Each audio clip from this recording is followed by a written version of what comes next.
We are live. Okay, welcome to the July 9th meeting of the Board of Rouse's County Commissioners. Let's all stand for the Pledge of Allegiance. I pledge Allegiance to the flag of the United States of America and to the republic for which it stands, one nation, under God, indivisible, with liberty and justice for all. Go ahead. Okay, do we have public comment this morning? Okay. We have 3 minutes. You're gonna be the timekeeper? Yep, and I'll let you know that you got 1 minute left. And I'll Okay. do that, okay? All righty, sounds good. So Your name and address. yes, my name is Ruthie Parker. I live at 2920 Tataracks Drive here in Manhattan. So I came before the board a couple months ago. At that time, I gave you a brief history as to Tataracks, and we were trying to acquire lot 70. At that meeting also, I had mentioned that I said I wanted to buy the lot, and I somewhat was ambiguous about that statement, and I apologize for that. But what I meant by saying I wanted to buy the lot was I personally wanted to buy the lot and then gift it to Tataracks. So since that meeting, Harvey Larson, who owns the lot next to lot 70 in Tataracks, said that, and he's here. Anyway, he said that he would also like to chip in and help purchase that lot. So he and I have agreed to split costs and do that. So since that meeting, we did have a special meeting of the homeowners at Tataracks. I do have the results of that, and there were 19 votes in favor of the motion and 5 were not. And there were a number of us who abstained from voting. So I abstained from voting, and Harvey also abstained from voting. So we thought that was in the best interest to have a better look at who was wanting the lot. So now I come before you asking once again, since I feel like we've met this requirement that the commission had asked. And Harvey and I would like to purchase that for lot 70 and then immediately gift it to them. And at that time, I was going to say we had requested that we would purchase it at the value of the appraised price. Yeah. I guess any questions? Or where do we proceed from here? That would be up to the commissioners. If you want to consider it, you can consider it now. You can vote on it now. You can take some time. Consider it. Let's hear the other comments that we have. Get us some more information. Yeah, if you can just kind of give the background of what the hell has to happen. I mean, you gave us a brief. Right, I mean, yeah. Maybe we need to have a session at some time. I mean, Okay. I don't see any problem with it, but I want to make sure everything's right. Yeah, we can, I can schedule that. Yep. Thank you. Thank you.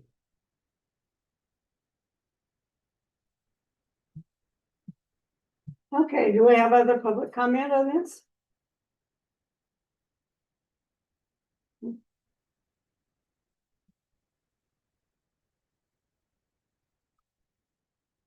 I'm Robert Buell here with my wife Victoria. We also live in Tataracks, 2916 Tataracks Drive. I would just encourage the county to think of the taxpayers of the county. That lot's worth a lot more than the price you're talking about, and a public auction of that property would be fitting, provided Riley County has no more use for it, or the city, as they own the lot next door. That's all.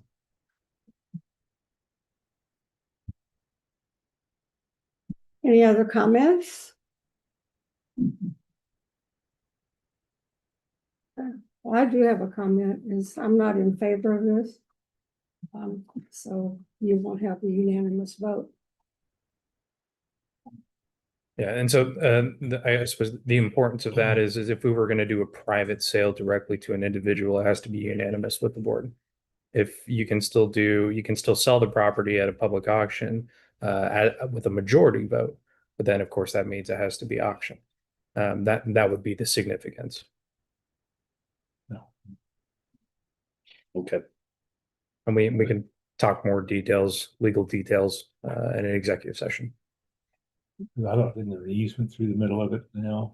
Sewer line or water lines come through it, but make it, I'm not familiar. I would have to look at. well, like I said, that's what we need to look at Yeah. all the details of it Yeah. to see whether it's. Okay, see what's going on the property. Yeah, And I thought it was flooding.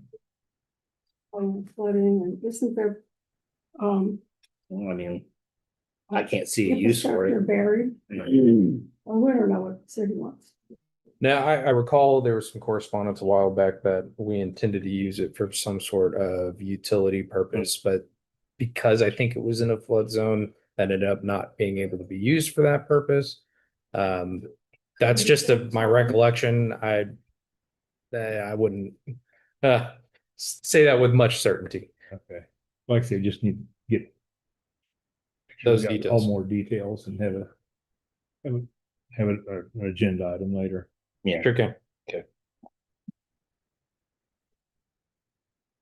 Okay, well, then we'll go to commission comments. Commissioner Ford?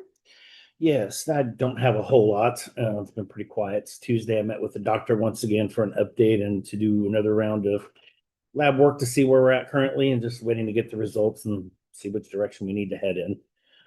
Tuesday evening, did watch part of the Manhattan City Commission meeting.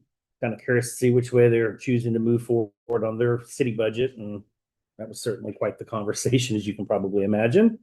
Wednesday came down to the office here to get caught up on some weekly correspondence, go through some budgetary items and some other personnel discussions, catched up on some paperwork and went through the agenda packet for this morning's meeting. And that's it for the week. Commissioner McKinley?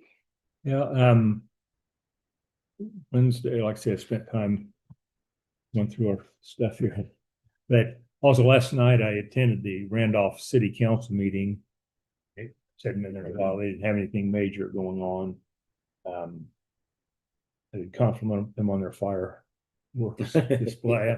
And it's amazing that a town of less than 200 people can put on a big fireworks display, but Manhattan can't. Well, we used to. I have some thoughts on that, but I'll just Yeah. That's all I had to say. Hey, well, let's see, Monday afternoon, I had a PT session in which my therapist worked with some muscular problems related to some bone spurs. She worked with me on what to do after getting the injection the next day at the hospital. Supposed to take it easy for the following 5 to 7 days, which is like, telling a plant not to grow, but I'm trying. Tuesday, I did go to for the injection at the hospital, and true to past experiences, it was a very unorganized and frustrating experience, mainly with scheduling and location. After many hours, I think my appointment was at noon. I didn't get the injection till 3. Goes back and forth, and it's just like, I didn't know where to send me, and all this, it was just crazy. So Tuesday evening and Wednesday, I spent most of my time going over the budget presented today. Did a lot of phone work and study of the numbers. And then I also went over the agenda and many documents for today's meeting. We'll be leaving still on Tuesday for Virginia. 8 days, 9 days. I don't know. So hopefully I'll get time to organize and pack over the weekend. So it's just been a busy time. So that's all I have. First item of business, Commissioners, Riley County Employee Action Forms for Mary Dowling, Customer Service Rep, Treasurer's Office, Separation Service. Mitch Rourke, new hire, Appraiser 1 Residential, Appraiser Department. Chris Walensky, Volunteer Firefighter, Separation Service. Stephen Nicholson, Volunteer Firefighter, Separation Service. I'd move to approve the Riley County Employee Action Forms. second. It's been moved and seconded to approve the requested employee action forms. All in favor? All three, please sign.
You, next motion, the motion to approve payroll and accounts payable. We'll make a motion to approve payroll and accounts payable. A second. That's been moved and seconded to approve payroll and accounts payable. That's for July 10th, 2026. All in favor? All three, please sign.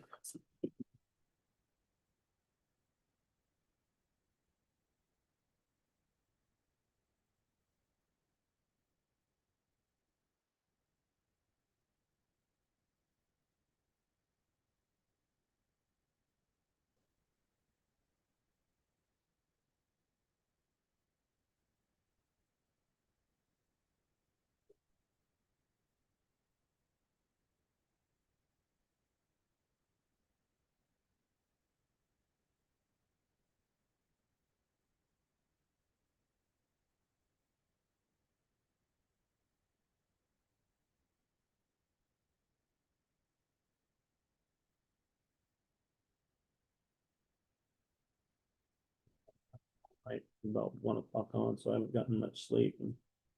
So get ready, but no water, no lights, no nothing, I'm sitting there talking to Brittany about, oh, I didn't shave. Rough today than normal. Good thing with this kind of haircut, you don't need to take a shower, so. Oh, for you today. Yeah. And we even got a notice from Evergy, power was supposed to be back on about 3 AM. I don't think it's still I back on. heard that, I've seen something that there were a lot of places out of the city with some down there. Yeah. Mhm. See, I didn't hear it. I heard the I didn't first either. gush of wind and like the lightning and little thunder, and then that was it. I thought, oh, I can go to sleep now. Yeah. My dog usually, if there's a problem, he jumps up on the bed. I think it got my attention when the fan in the bedroom went off and then wakes you up because no noise, and I didn't hear the storm. Tentative agendas, look, commissioners. Any items for next week's press conference? Of course, I'll be on there with elections. Skip minutes. Excuse me? Did you approve the minutes? No, have not, sorry. Okay. Skip I that. just skipped one. Get a motion on the minutes or any changes to the minutes. No. See, I'd move to approve the minutes of the July 6th meeting as presented. Second. this one moved and seconded to approve the minutes of July 6th meeting as presented. All in favor? Next commissioner, you have Jacob Hansen at 9 o'clock.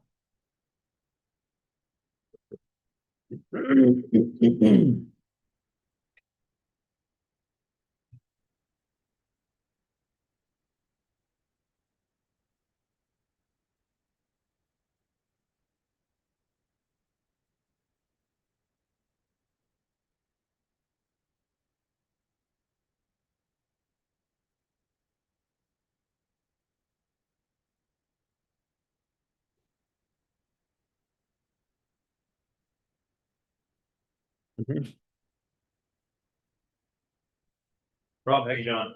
Very rich, good. You lose power, you said? Yeah. How are you? Please. We lost power for a couple hours.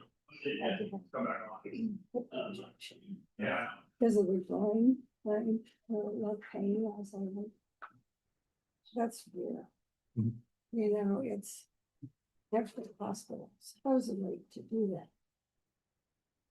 Huh. But then they said, then they scheduled me at building G.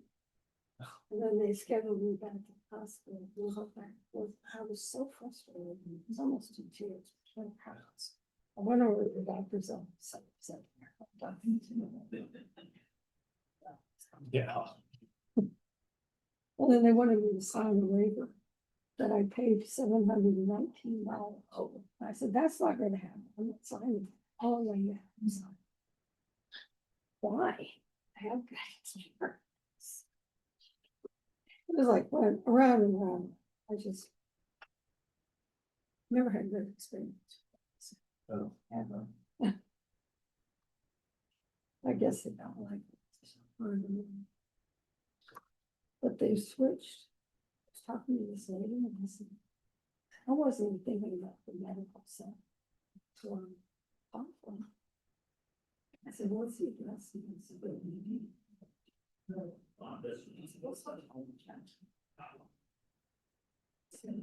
oh, there's this thing. There's no other. Oh, yes, there is. No. No.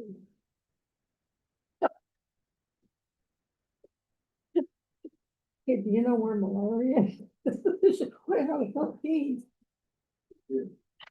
Oh, this is nuts, you know, I don't know what the ones over there, it's just all sorts of stuff. So, yeah. I should call them, say, can you get an emergency call them?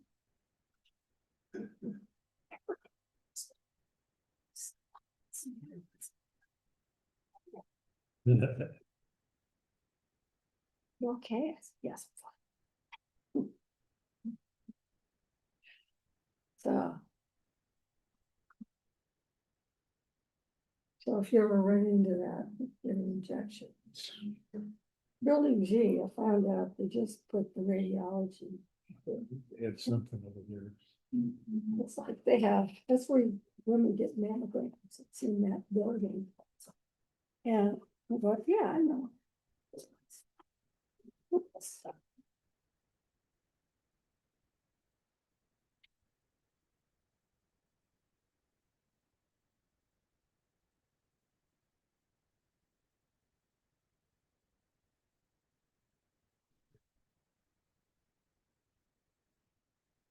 Pretty good. All very good.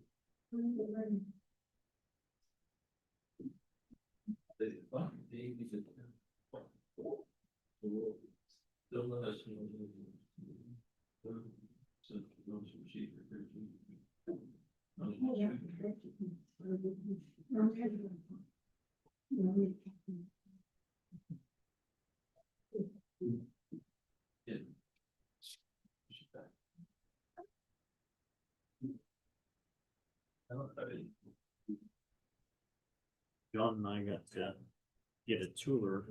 We had to get and did the best I only get down. All right. That's yesterday. Pretty good. Got in the basement area down and there's a big cutout. And if you look at it, it's the shape of the piano. It's for the piano to go down there. Yeah. Oh, really? Stage.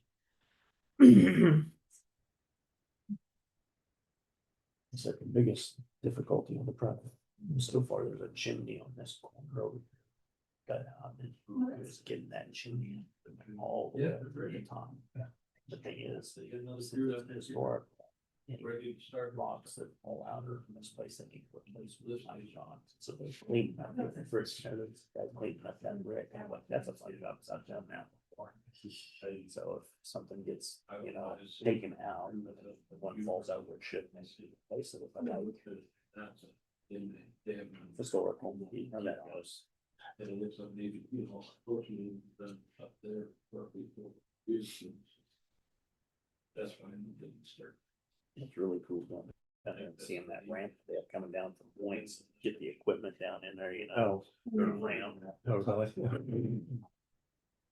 Yeah, they were bringing a big old ivy in down there or something. Down there, and you can see all those ivies that they set up there and stuff. One that they did, like in the middle. They refabricated all the metal. The complete truss and complete metal truss, and they cut just a wide enough section of the middle of the roof to drop it down with the crane, for additional support. Left the rest of the roof and cut it just wide enough for that metal to slide down in there, and you can see the bottom of where they put in. And I said, how did they get that in there? And he pulled up and showed me the video.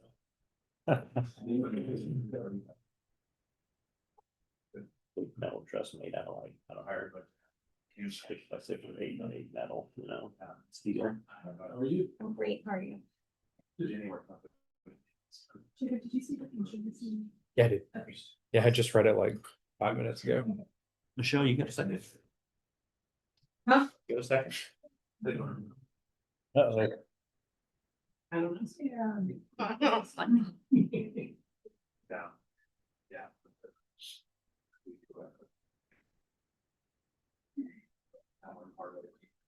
All the time, it's okay. Where is it? They talk about these. Yeah. I thought maybe we did it in the red one. Yeah, so the pastor was kind of our. Are you moving around today? Oh. Do you hurt worse today than you did yesterday? Some places. Yeah. Well, we have ice packs if you need. I think. Find one. Okay. No, he doesn't. Yeah. Mhm.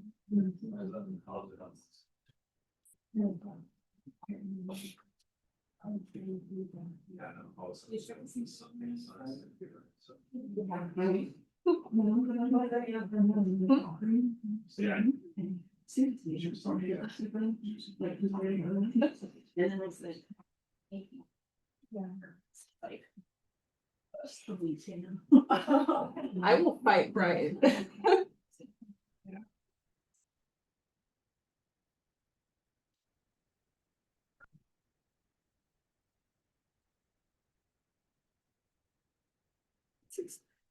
It's just gonna go sooner than we thought. Hmm? It's just gonna go sooner than we thought.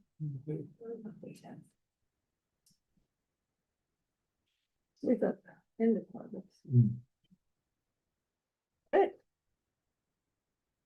No groundbreaking. Yeah, we're thinking about having sometime in August, but maybe having something later in the day so people can come. Oh. Of course. Mm. They're gonna have to dig some dirt up for us. But maybe around 6 or something like that. That way people can, Yeah. which would be good. So wonderful commercial station.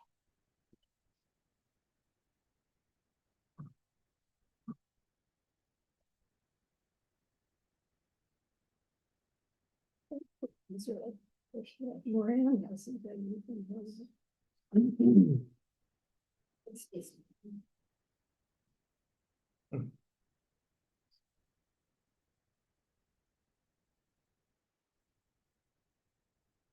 There's a front page article on the Reflector talking about Kansas lawmakers hear about potential $1.1 billion in lost property taxes from industrial revenue bonds. 1 point, how much? 1.1 billion. Billion in tax. Or isn't that all over the state for residential too? I'm assuming. Because they are here and I don't think that's right. Yeah, that's possible. We need to do something. I should have got Michael while I was here since it's his specialty, but maybe you know, on the new license plate cover rule. You know, at least I thought he said it's, if it's covering Kansas. The there state are- name. There are some that go around and don't cover anything. Are those legal? If it is, my understanding is so long as it does not in any way obstruct the state name or like the decal that you get from the registrar's Mhm, office, mhm. as long as those aren't obstructed, you're likely okay. Yeah, because I looked at my wife, so I was like, "Can you get clarification on a friend of mine's truck?" I was telling him about that, and I said, "Well, I'm not sure about one like that because it's thin enough, it doesn't cover anything." Yeah. The pertinent information. If anything, it just gives a good reason to pull somebody over. But if I get a ticket, since I got that opinion from you, I can send it to you. Yeah, sure. Why not? Why not? I'm happy. I'm happy to take a look. I'm always interested. I just got to think about it because I know how a lot of them kind of dip down and they do Yeah. cover the state, but my wife's doesn't, which surprised me. It Yeah. just goes across the top of it. You know, it'll probably just depend on the officer that's. Mhm. That's a K-State alumni one in it, Catholic covers. It does dip down. Yeah, I've seen those. Yeah, mine did too. My friends did and my wife's doesn't. And so I thought, well, I got to get clarification from the legal people on this. Yeah, like I said, I did look at the law specifically, and it really talks about as long as that information isn't obstructed. Okay. Anyway, so Okay. hers probably being around it and is actually not covering anything is okay. Okay. It's likely okay. Yeah, and I noticed that on my friend's truck too, the last time I said, but I'm not sure about one way. And it was funny, it was a dealership when they put on there, he said, Yep. if you'd have bet me at the side of my truck before you came back here, I'd have bet you that I didn't have anything on there. Right, well, I had it on. I'm surprised dealerships didn't lobby against that law. Right. I think figured they that- did. Did you think Yeah, they did? they did. But like this dealer, Put one on your car. yeah, Yep. yeah, cause this I take dealership them one off didn't when I go. obstruct it. Yeah, well, I had one on there too that also, and I bought it from Sharp Honda in Topeka. And they had one that went right around it. There's some states though, like Missouri, There we go. some states can't even read license plate. Like Missouri's one, of them, hard to tell. It's Missouri. Oh, yeah. I think some, Kansas has much of an issue, but as much of an issue as some other states, hard to tell. Yeah. I mean, it can be. And there is some legitimacy to the concern, right? Yeah, I do agree that it's. Yeah. I'm trying to take mine off today, so if I get pulled over, I'm calling you. All right. I charge $250 an hour. Just go with the ticket then. A friend bonus. Yep. At least 125. That is the friend rate. Right. In the wrong business.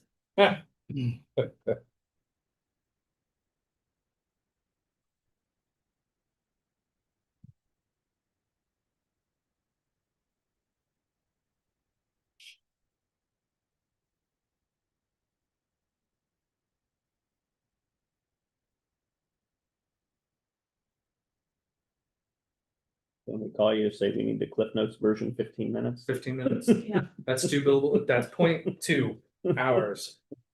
So.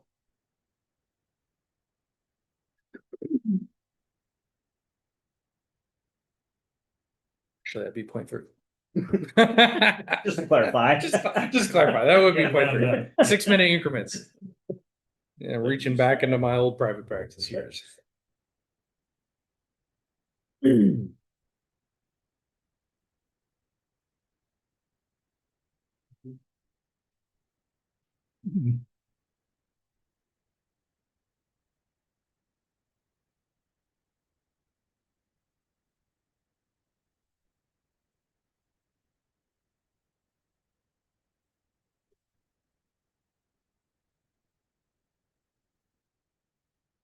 All right. Good morning, Commissioners. Jacob Hanson, Riley County here for administrative session, as well as a resolution to propose to you folks. As I mentioned earlier this week, I would have this before you. It's an updated home rule resolution regarding the prohibition of basically alcohol sales on Seco Park and what the exceptions are. The resolution itself was modified to allow the state Ford to also participate in selling alcohol. Not only was it allowed for them to then partake in a designated area, it's not just a free for all. It's in a designated area, and all alcohol sales are permitted. So, and that was discussed with the Fair Board and vote, and Jake from, I believe it was MHK Brewing, came up here and spoke to you guys early on about that. So this resolution accomplishes that. It just repeals the one that we had previously done earlier, and I believe April.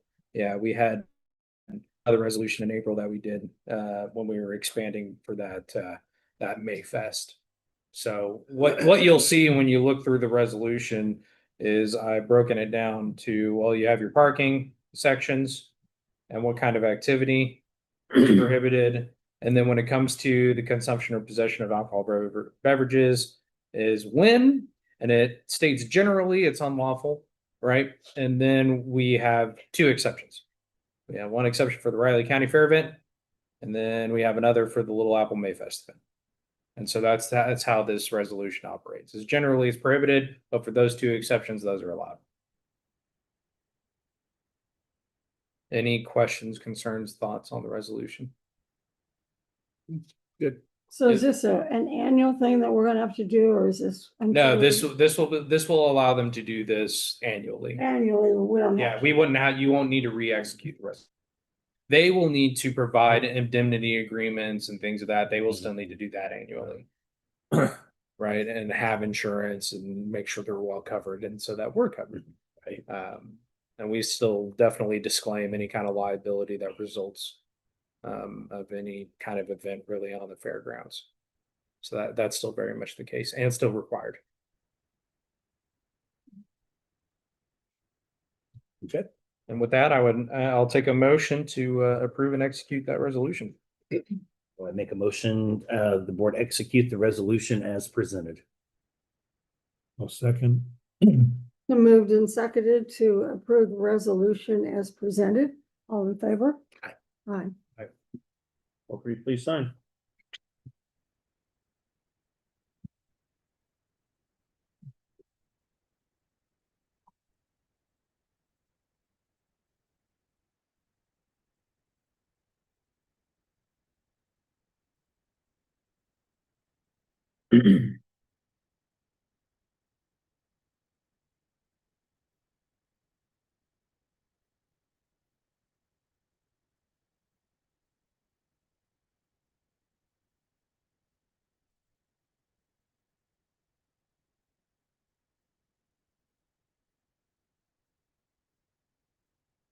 Then for the additional portion of my administrative work session, I unnecessarily don't have anything to update unless you guys have questions. No. Right. Thank you, Commissioners. Jacob McNish on element 920.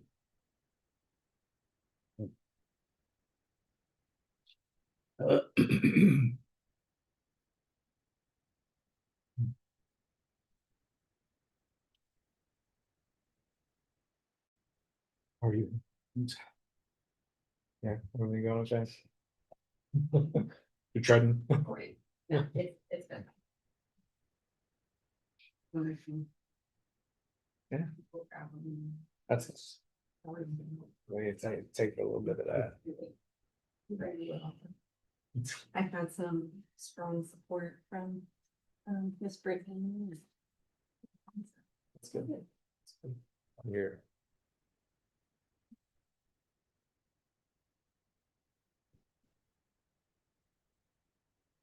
Maybe that's right. Being ready to shop a little bit.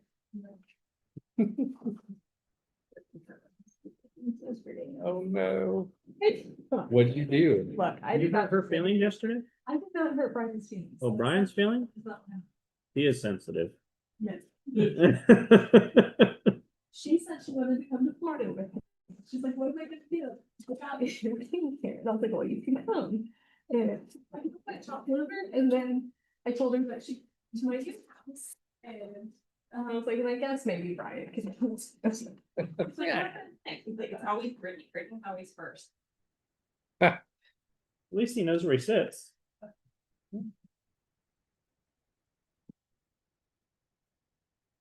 Don't worry, Rich hurt his feelings too.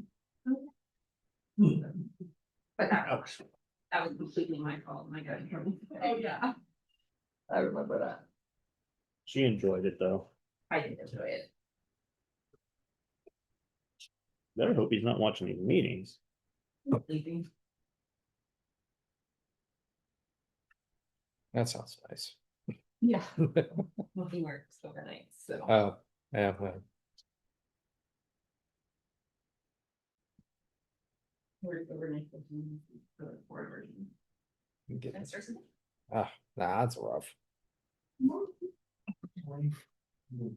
I need to at least attempt at 10. And it won't happen, but I at least have to give myself enough for that.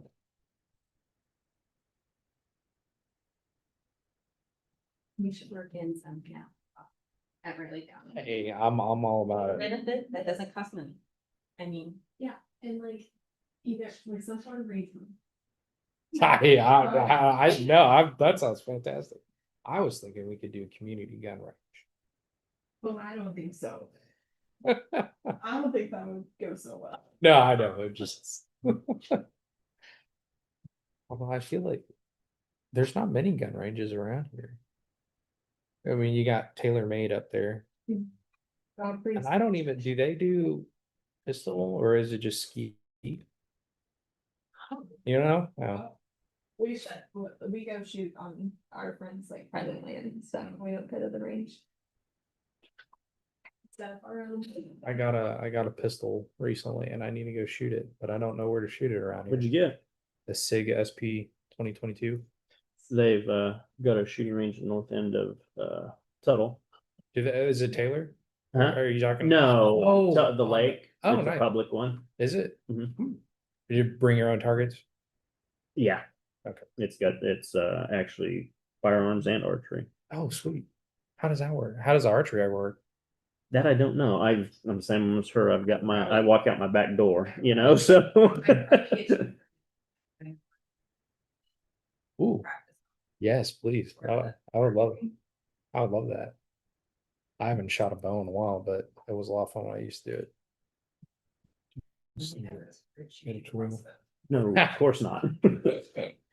Oh. It was funny. One of the first dates I had You know. with I know, but I didn't send anybody to my my. parents. Yeah, I do when someone sends it to me. And they put the target on and had the barn on the back of it as like the stop.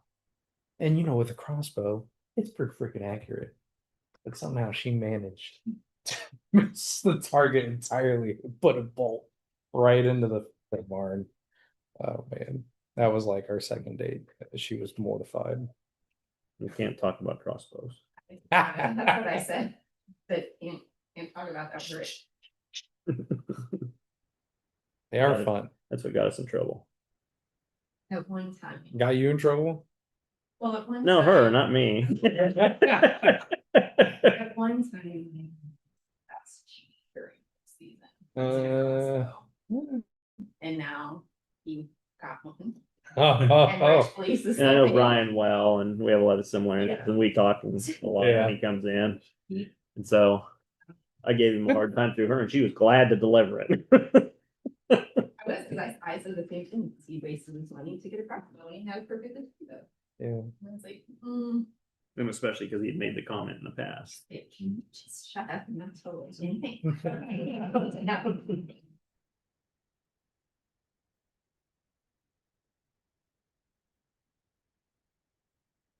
They're cool though. They're cool.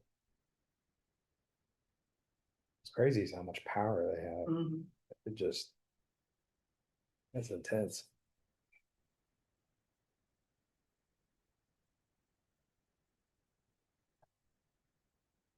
Yeah, if you could actually find that information, I would actually really appreciate Mhm. that. Oh. I mean, maybe I ought to just go out there and just see what the hell's going on, but My husband took me to the Godfrey's one time when he got me a gun for home. And he was trying to teach me how to use it. And I've never been around guns, didn't like guns, so I'm nervous.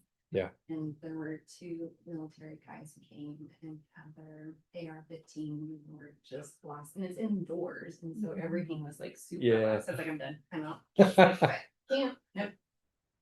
So he's like, we'll find an outdoor. We'll go to the outdoor range. Fair enough. My dad, he goes to one that's over in around Topeka. There's a private gun range that's all right off of 70 in between here and Topeka. That's pretty good gun range. If he shoots off, I don't know if it might be worth looking at. I think it was Call Valley Gun Club.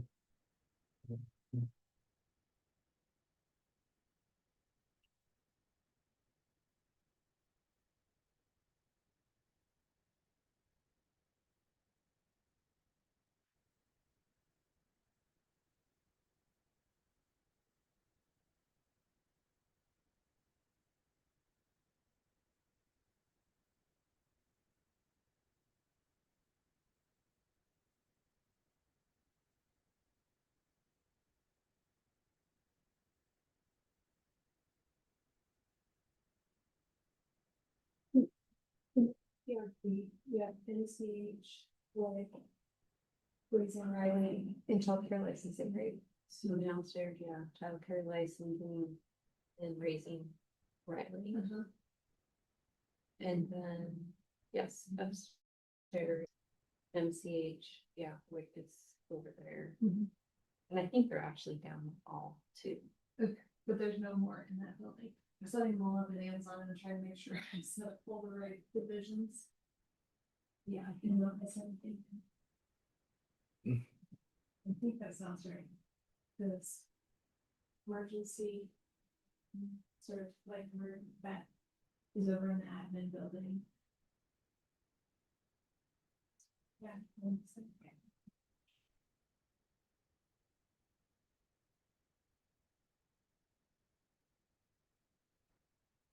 Maybe I can say this one workers, do they only get delivered to like the front desk? Okay.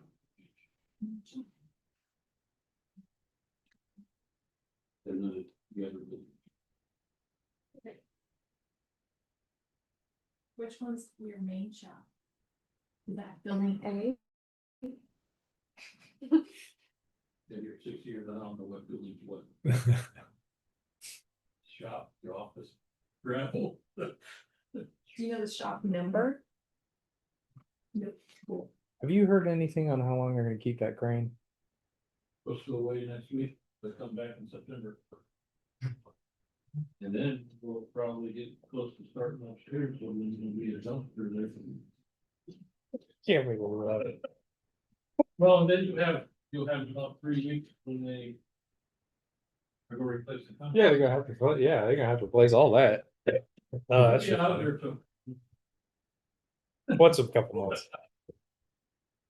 I might be much easier than you have for a week or 2 weeks. Thanks. Big pump. Yeah, well, back when I was using the truck, would have been an issue, but the Civic don't like that. It's 40 is in that spot, big hole. That is amazing to watch that Right. crane. Why do they have to come back in September, you know? Steel, delayed steel. Oh, delayed, yeah. Yeah, that's gotta be expensive to haul it all the way out, take it back and then all the way back in. That's To not cheap. move in, I mean, it's so much a day. That was so much a day for a week, but then there's a set fee for move in and. Yeah. So you're still gonna pay the, you pay God. that twice. Yeah, now that maybe that's the better racket to be in, selling and renting. Yeah, all you truck do is buy a equipment. $1 million crane. Yeah, how much do those things? Can't imagine. Yeah, right. I'll talk about the insurance you probably have to have on that thing. A lot. Wow. Oh, yeah. Especially the way they were lifting things over everybody's. Oh, yeah. That's pretty spooky. Now, is it Now, if a claim happened, would it be like per occurrence is like one beam is one occurrence? So it's like 5 occurrences in one sitting? Be an interesting question. Maybe I'm the only one that I find it interesting. Never thought I of really that. haven't heard us thinking about it like that. Get as much as you can out of it, I guess. Time to go though. Yeah. I'm sure it Yeah, could- if somebody happens to be in a window and it crashes through the window, then you're. yeah. Yeah. that How could much be you gonna cover? pretty fast. Or when they're 2 inches too long. Believe that, yeah, the whole thing is. Swing them back around and cut it down. I said, Yep. I think what they ought to do is just place a guy on the beam while they lift, and then he can see if he needs to cut it, and I'll just cut it while it's lifting. It's efficient. Right. Efficient, you better can than sign up Dave. for that job. Yeah. Hey, as long as I can get a harness, I'll do it. We're good on that. Heights don't bother me, but that one would probably. bother me. Yeah. No, I like rappelling off cliffs and stuff like that, so that's, Rich and I got to go in there yesterday. Mhm. You. there's a few things, but. Where do we start? I don't think we got time. I'll charge by the. Or, yeah, that's fair enough. Maybe we'll break even. So John, what did it look like yesterday in there? Big old hole, it's kind of, they got all the concrete in the basement pretty much done. Mhm. Yeah, They're working on putting some more steel. You could tell when they had more speed. There's a hole in the basement, about 4 feet deep with the lift that lifts the piano up now Yeah, to the stage. oh, really? Huh, that's cool. that is cool. I was wondering how they did that. Kind of weird looking at standing in the back of the building, coming out towards the street, the dirt hill. You're looking up, Yeah, that would be weird. Well, somebody said something, they've got to use that crane from the front end over there too. Yeah. I think How that's gonna work. Yeah, I thought they did too. I know we talked about moving it next week. Out. Oh, yeah. And then coming back. Yeah, nobody knows. Yep. So one of the. Absolutely pieces from these delayed order. I know he doesn't want to stress about it. So we. I don't know the way to do. Each of us. Then. Cause they'd have to close the whole street on that. Get pretty tight. Hopefully it's gonna handle it more than our parking lot. In August, it'll start tearing up. Mm. Yeah. Where they thought they would be able to get the alley work done before lunch. And they're gonna start running and against the winter clock here pretty soon, I imagine. What do you say? Whoever. Is when it's done.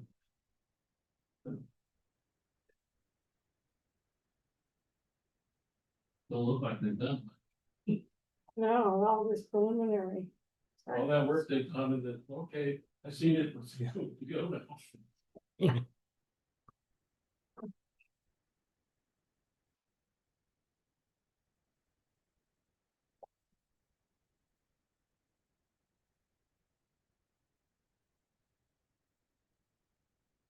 Oh, we did, I didn't know that. Look dark. Yeah. Yeah, it's a dark line, right?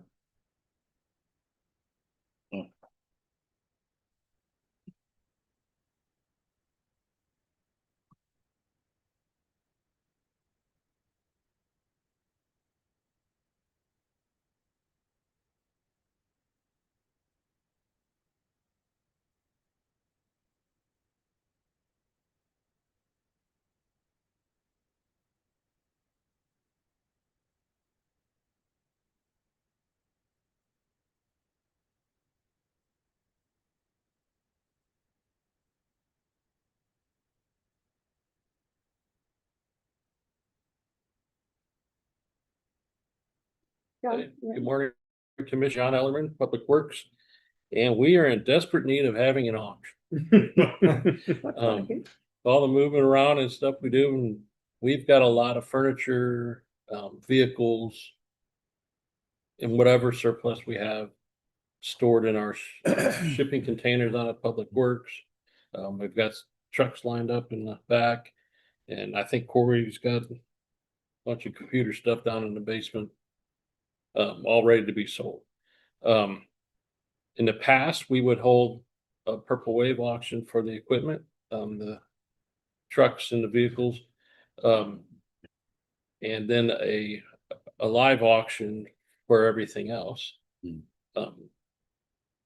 This year, we were not able to secure Ruckert. They didn't want to come back. Last year was so bad, they didn't make any money on the auction last time. So what we're gonna try to do is sell everything through Purple Wave. Put each individual vehicle up for sale, and then lots of other surplus equipment. We even talked about selling them per container. You bid on this, all the stuff, we'll take pictures, Purple Wave will take pictures and come and do that, put them up on the internet and have an auction. Try to sell anything that sells, or what they don't pick up, we take away, that type of stuff. So the idea is to have that in August.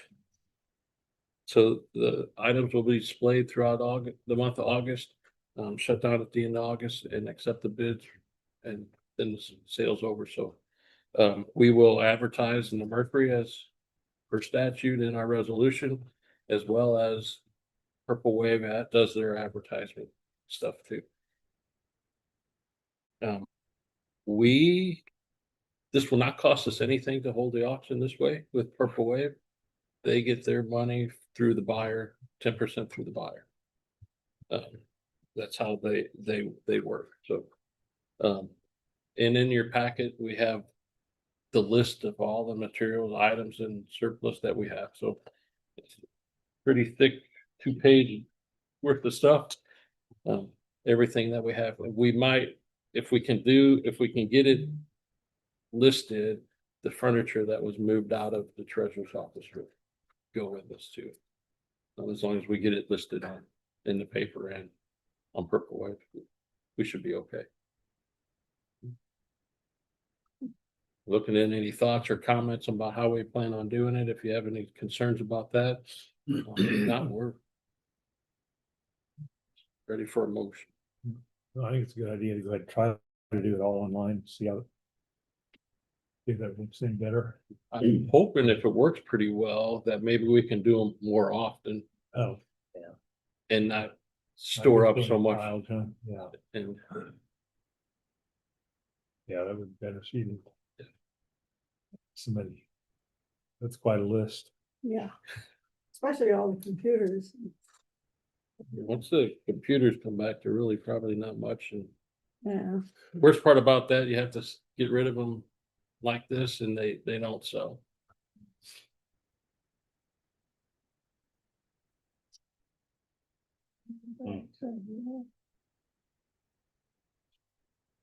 Okay. Well, I'll go ahead and make a motion to authorize staff to move forward and to authorize Public Works to contract with Purple Wave Inc., Manhattan, Kansas, to conduct an internet-only auction to sell surplus vehicles and equipment and begin the process to dispose of surplus property. I'll second. Moved and seconded to authorize staff to contract with Purple Wave Inc. of Manhattan to conduct internet-only auction to sell surplus vehicles and equipment and to begin process to dispose of surplus property and sign the notice of intent to sell. All in favor? Aye. Aye. All three, please sign. Thank you. Thanks, Sean. Next commissioner, you have Shiloh Hager at 9:30.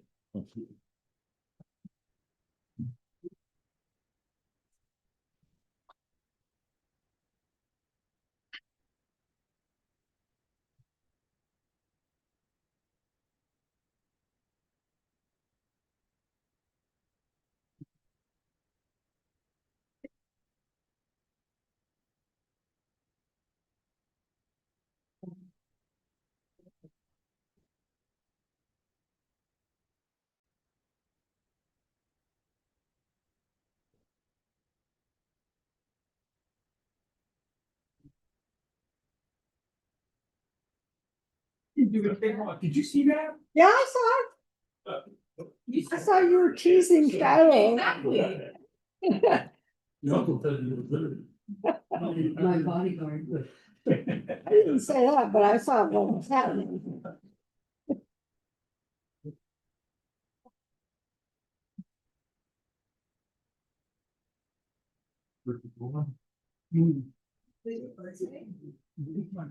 See how it worked on. Ended up sending them a link about the link and everything. Oh, yeah. Yeah, that's pretty sweet. You know, that's. So I'm not counting how. It's only $15 to use the room.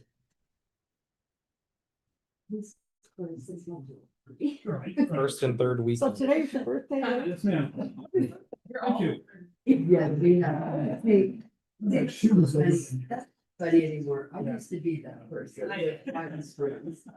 Always say that. And I'm like, "Ah, it hurts now. It does.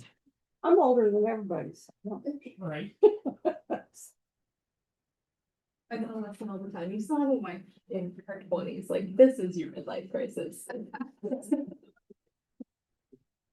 I only have one more month to say that, so. Probably no more than gold. I have a very sad 30th birthday story. Oh, She does. Which is why Leslie's not planning mine because of that. He tried. Yeah. It was me. It was so sad. Well, he's a good guy. Shiloh. I will tell No, him. it's my birthday. He knows I love my birthday. Oh. So. Right.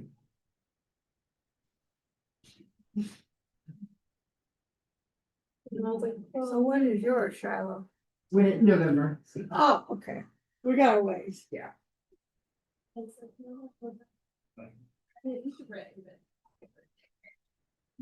See, like, paid on. And you know. Yeah.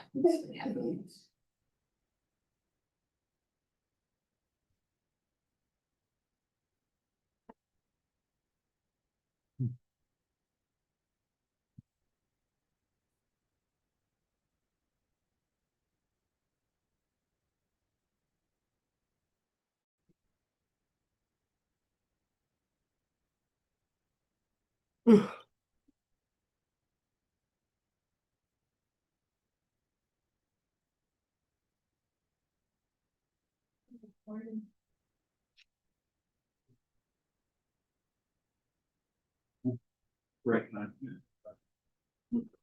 You going to relieve your duty?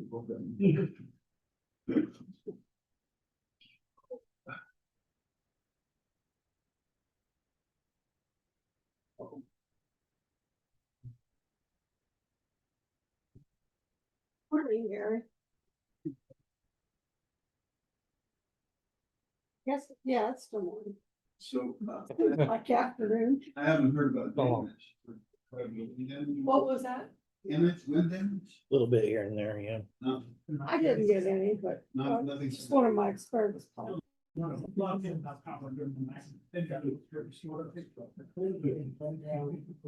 I was just telling my wife this morning how back in the 70s and 60s and 50s, power outage wasn't a big deal because, you know, you had paper ledgers. Yeah. Just needed daylight to enter your debits. Journal entries instead of a computer. Or a flashlight. Or flashlight, it's not important, like, we'll go far enough back candles, right? Mhm. 70s, that's how the county was still doing it in the 90s. Really? Really? Nice. Way back in the 1990s. Well, Wayback Machines, right? That's One of late my- 1900s. One of my So how old are you? slides is wrong. How old are so you? This is the correct one. Oh. Birthday's today? Happy birthday. Take everyone you can get. Absolutely.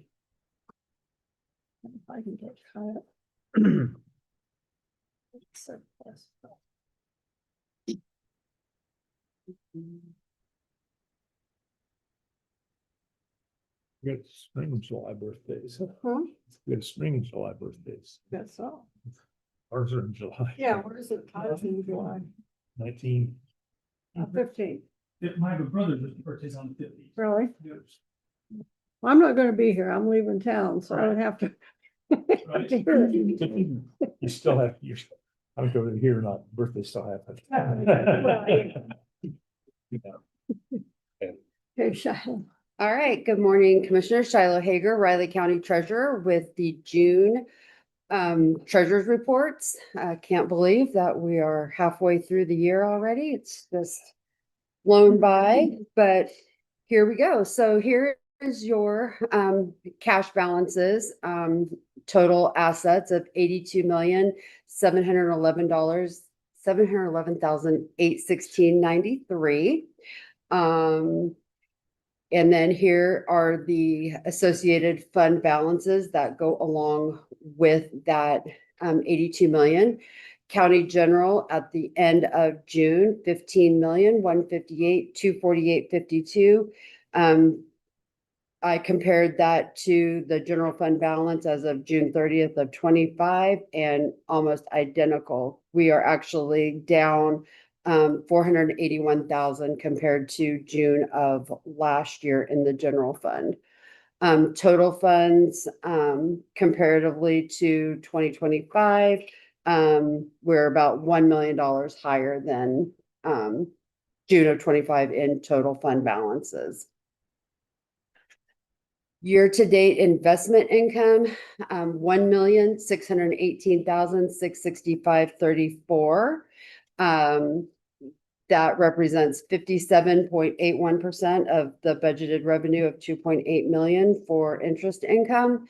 The active checking account rate is still sitting at a monthly rate of 3.64%.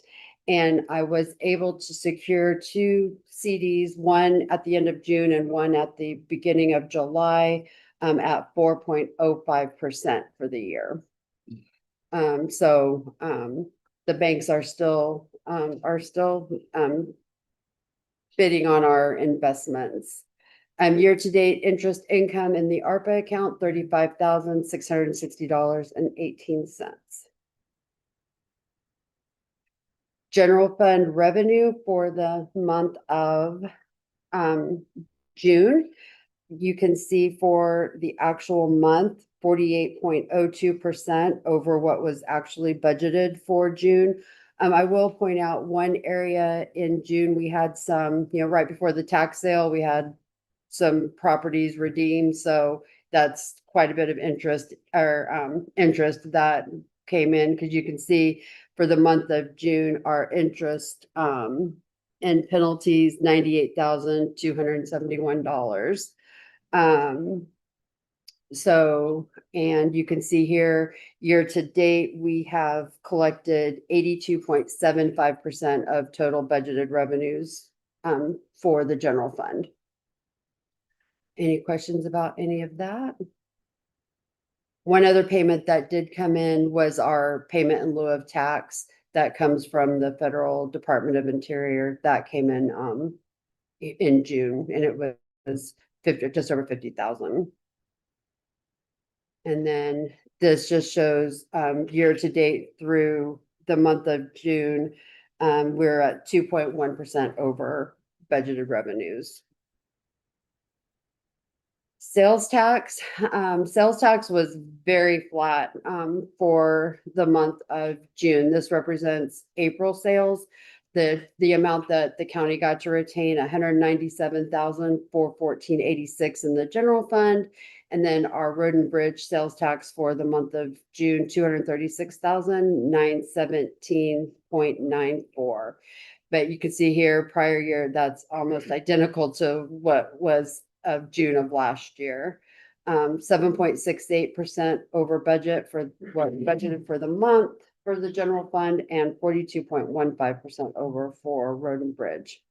Year to date, we are 4.46 over budget of the 2.2 million on the general fund, and 21.89% over budget for what we budgeted for the road and bridge fund. And that's just remember, these are what the part we get to retain. So year to date of total sales tax collected in the county, 8.15% increase year to date compared to June of last year. And this slide will show you, that's the wrong slide. The slide that I gave you is the correct one. And last month compared to this month, there was a 0.01% increase from, so, and that, like I said, that was for, March or April sales. This is the breakdown of how those sales tax are coming into the county. Always the biggest part is our retail trade. And then this is of that retail trade, how those break down. Our motor vehicle statistics, our registration renewals for the month of June were 3,727. That's a 1.6% increase year to date, 37.85% renewed online. We did see a slight increase in our titles for the month of June, but we're still year to date about 6.5% lower than we were on title transactions from this time last year. This month, names ending or beginning in J, K, and L need to be renewed by Friday, July 31st. And then our tax collected through the end of June, 90.69% of our abstract has been collected as of June 30th. Any questions on any of that, commissioners? Okay. I will be out of the office next week. I will be attending the NACFO conference in New Orleans, where my reign as president will sadly come to an end. The power will no longer be in my hands, but it's been an honor to represent Riley County at the national level, and I'm actually kind of ready though to pass it on. It has been a lot of work, but it's been a lot of fun as well. I will be coming to you when I get back. I've had 2 resignations this month, so so just so the public knows, there might be a little bit of wait times right now because we are summers are always, with vacations anyway, and then having 2 down. So just expect there might be a little bit of a delay so make an appointment. I highly recommend you make an appointment. So any other questions for me? All right. I guess I need to learn about weeds because you always ask Michael questions. So I need to, butter up on my horticulture or something. All right. Thank you. Hello. Next question, Jason Smith or Darren at 9:45. Well, they got our power back on, and then there's a limb on a line close to our house smoking right now. That works for Evergy's there right now. Oh, The power's gonna be off again for a little while. yeah.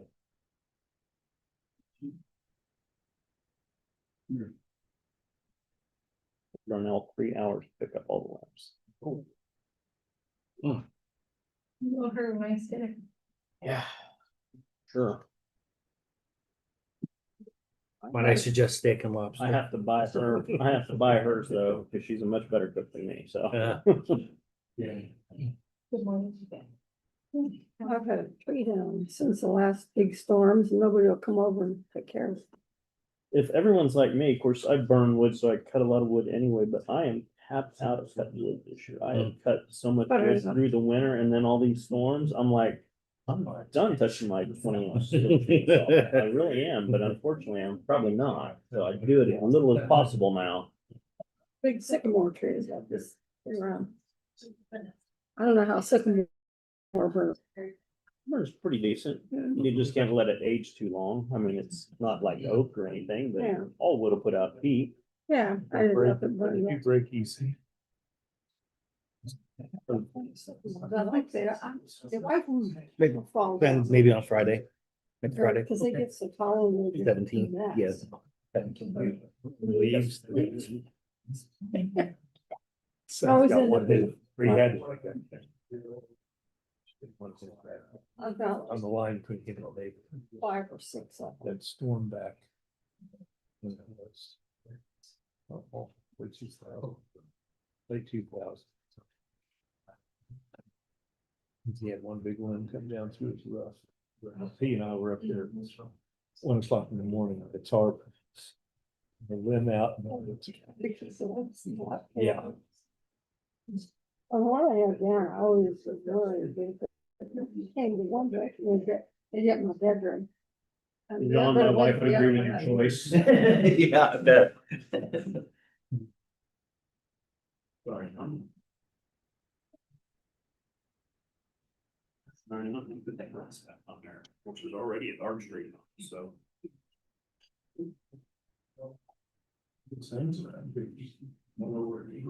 Yeah, I know. Except Catherine, we gotta keep that one off, so. We have that in our office, we'll have like, someone needs to adjust the thermostat and get colder, and then we walk in the next person's option. Space heater going up to the desk in July. Oh, yeah, we- Doggone Christian, huh?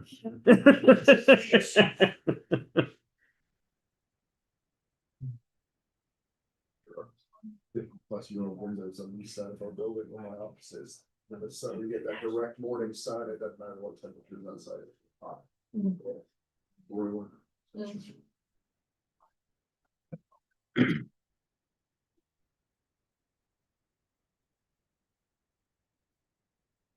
I think it was last fall, those leaves, there were a couple kids over, at bag, those leaves, 69 bags. Leaves. And that wasn't even the front yard, that was back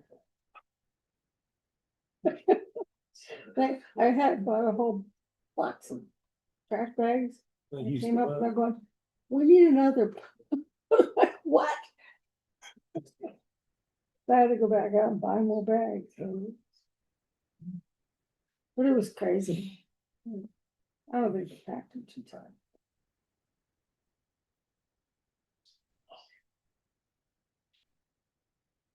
I don't like those trees because they're like 60, 80 feet high.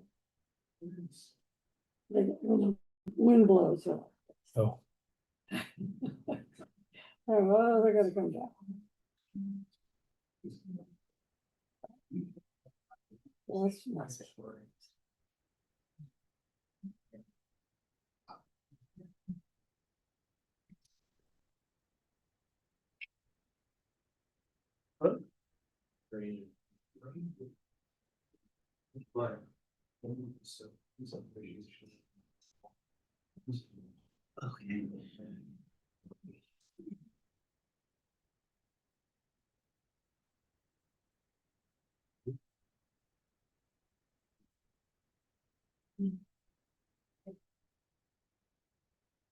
Okay.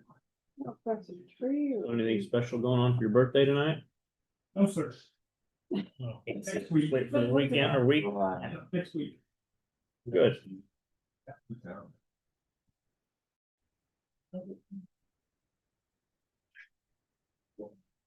Oh, brother. Josh and Alex are gonna take me out tomorrow night for a little while. Oh, good.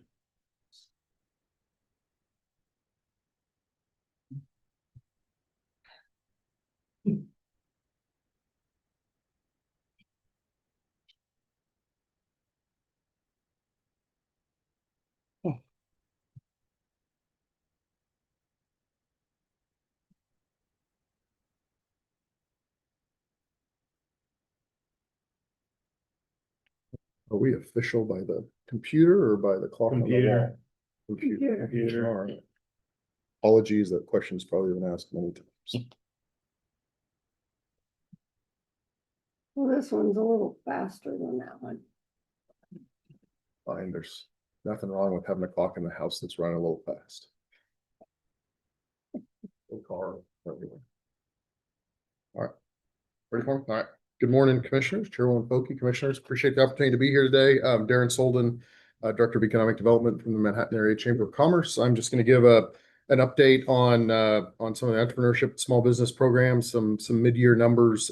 Just had a Innovate 24 board meeting this week, so I have some good input from Stephanie and the team there, and then touch a little bit on some numbers related to some economic development projects and impact of those. And then Christian's got several things on the military front that she's going to cover. So just on entrepreneurship and small business, see with Innovate 24, that the programs and everything there continue to grow. We heard a overview from Stephanie when we were given our budget request last month, but here through the middle part of the year, 73 businesses engaged with directly in the first half of 2026, and they continue to make a number of loans or facilitate what's the technical assistance or the approval process across 11 different loan programs. I know well over 20 loans been made. That totals $3.1 million over the last 5 years across those various different loan programs. So that's your Network Kansas. It's your there's gosh, now I think there's 8-9 different programs through Network Kansas. There's the Empower Loan program that's specifically for minority-owned businesses. There is the Elevate program, which is some city economic development dollars that were put into a microloan program. So a lot of work going on there. Also, Riley County Youth Entrepreneurship Challenge. You did that again this year, I think, to a lot of success. So countywide competition that high school students can then qualify for the statewide competition. That's done in conjunction with Network Kansas and Kansas State University. And then ultimately last year's numbers, we'll have more to report once we get to the end of the year this year. But last year, 7 startup, 47 jobs associated with those from the companies that they're working with. So really excited as they continue to build out, generate other funding sources. There's some dollars that aren't applicable in Riley County, but that they've been able to secure. So, and just a reminder, the folks there, that Stephanie Pierce, who you've heard from, Tiffany Opelt and Stacy Wirtz are the 3 folks there at Innovate 24. They're doing that work. And so all 3 of them with entrepreneurship experience, all 3 with business ownership and management experience are really a great resource for the work that's going on. Also just want to highlight that 3.1 million in active and approved loans, that's the gap financing or the additional loan program piece of that. That's not the bank loan piece. So you're talking about millions of dollars worth of bank loans being deployed to small businesses across a 3-4 county area there as well. So excited to see what growth continues there. And then just touch on a couple projects. Obviously, there's dirt moving out at Torgerson, out west of the airport in the Manhattan Business Park. So another good project there. Amazon very close to opening, and work with them on what some type of a public event or community engagement looks like around their opening. Just a reminder that you take those 2 projects, current or anticipated valuation, plus the Civic Plus project, so an economic development project from 10 years ago that all come back on the tax rolls. That's over $20 million in valuation and over 200,000 in ad valorem just to the county. So about 1% of that total valuation that's coming back in ad valorem to the county. So I told you a couple of years ago that the pipeline was strong for that area out there, that we were getting some traction. Obviously, we've seen a couple of projects in Amazon and Torgerson come out of that. I would say that pipeline continues to be strong, if not stronger.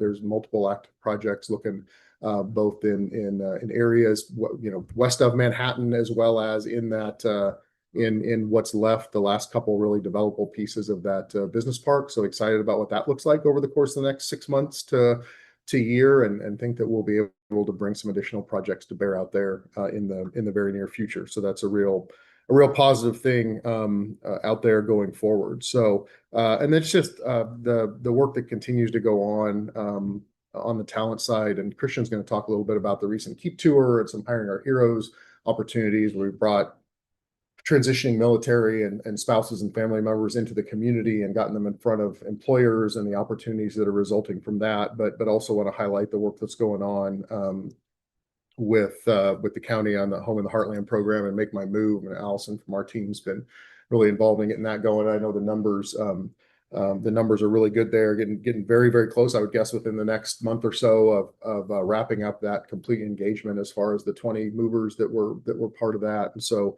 appreciate the county's investment in that. And again, I know Allison and our team's been very involved with Amanda and working through the technical administration of that and the back end of that system that goes on. But it's exciting to see the types of jobs too. And we've got folks that are We've got folks that are working at the school district and our teachers. We've got folks that are managing, in fact, some of people in management at some of those new facilities that I mentioned, those economic development projects, which is great. We've got folks that are working in management roles for other companies in the region. You've got folks that are coming to NBAF. There's a broad, when you start looking at right now, the hiring that's going on within this region across both the public and the private sector, there's a whole lot of opportunity. So we're really pushing on that, and Allison's really pushing on that, both through that program, but through others to ensure, and some things Christian will talk about with military, just to ensure that employers in our area can be as efficient and as effective as possible and retain, whether it's retaining folks or recruiting new folks here. And so those kinds of resources will continue to add population, continue to add people buying houses, buying vehicles, buying groceries, and all that good thing, and bringing new dollars into the key. So I'm very excited about what the future holds on that front. So any questions for me before I hand it over to Christian? All right. Thank you, commissioners.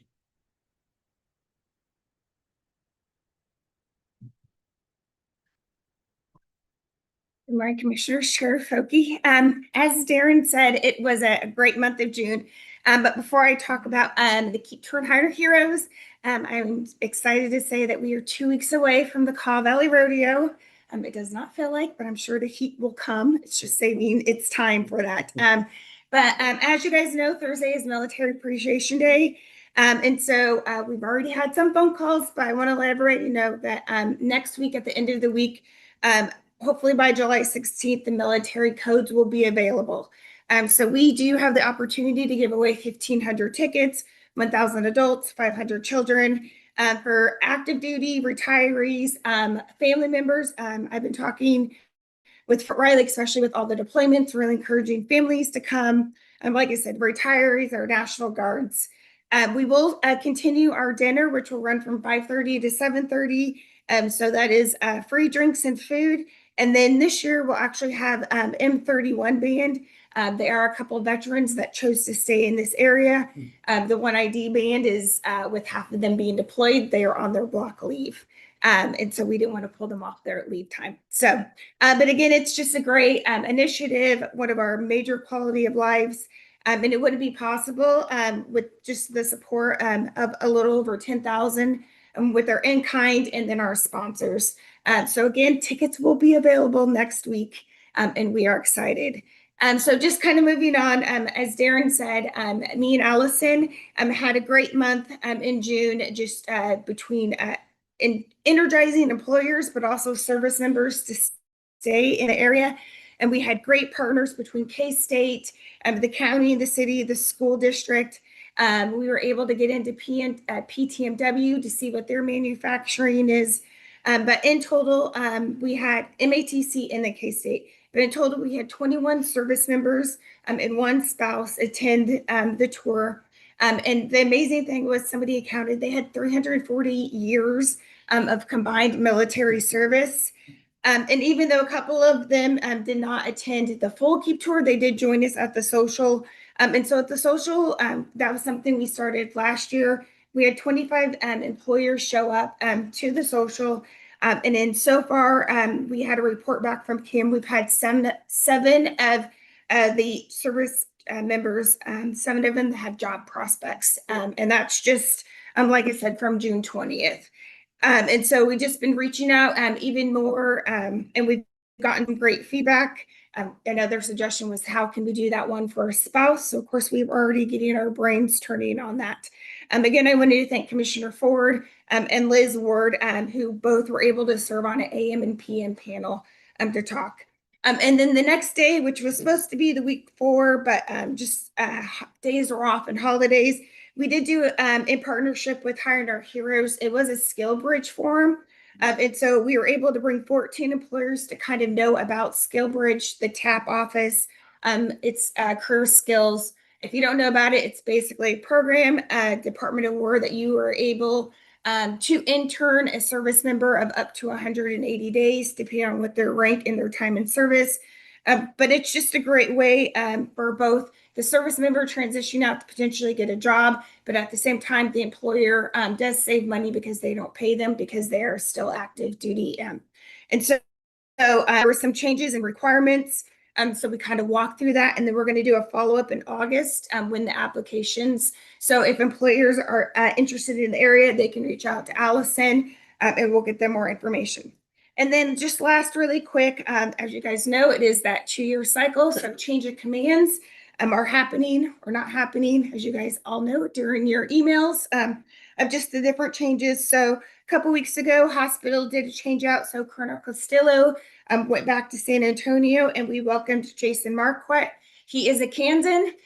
We will get him to wear purple. He is a Jayhawk as of right now. So as everybody tells me, red and blue makes purple. So we'll work on that. But he will actually be my August speaker for military relations. So we will kick those back off.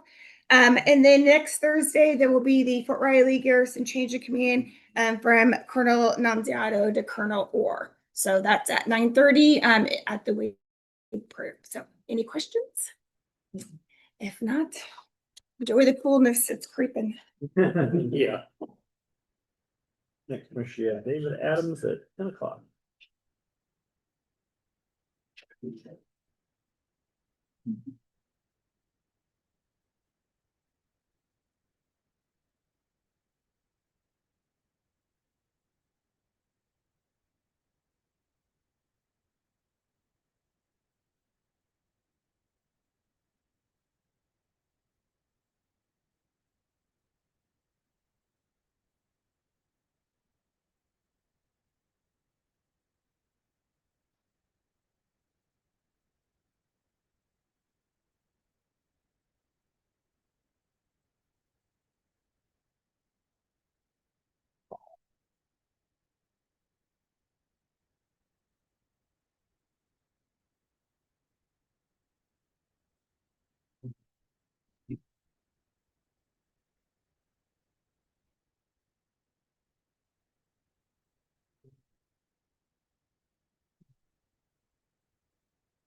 Yeah.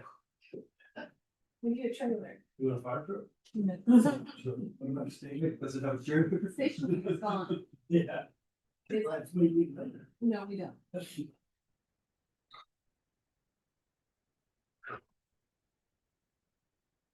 You don't want another station wagon? No, It was a great conversation piece, it was good ice cream. right? It was even better when it's gone. Would your husband agree with that? He really pregnant. But we're trying to buy a house. Right. We don't have that much garage space at the new place. That's why we do this house, so. Mhm.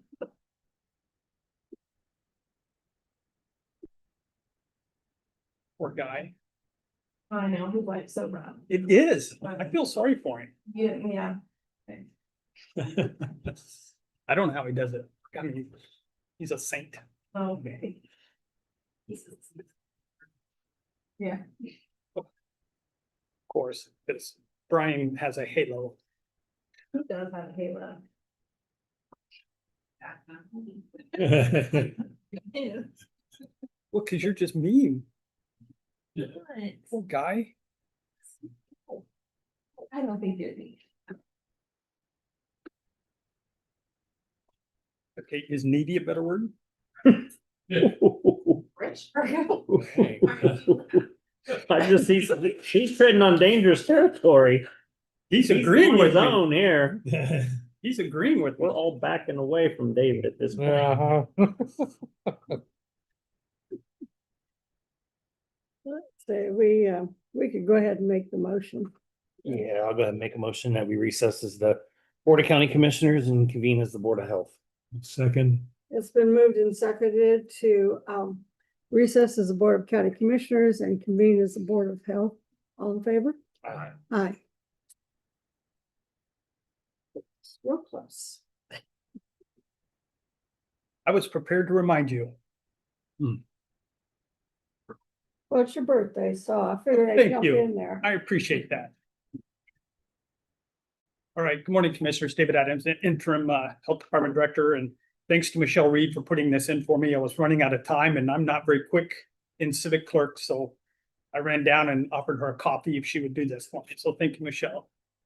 So we have a couple grant awards that I need approval for from you. The first one is a KDHE Aid to Local Universal Contract. It is for it's an immunization grant. We received a grant of $7,909 for fiscal year 2027. This grant does not require a match. So this is a grant we receive every year, and it helps to offset the cost of the immunizations in the clinic for those who are in the poverty line or beyond. So you have any questions regarding this? Any particular disease that it's aimed It's at? just immunizations for school age kids School age mainly, and young infants and such. So just the standard immunizations that are CDC recommends and the schools require.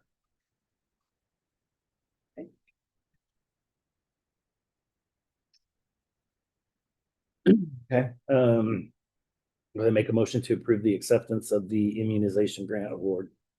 Second. It's moved and seconded to approve the acceptance of the immunization action plan award. All in favor? Aye. Thank you, Commissioners. Sure, please sign.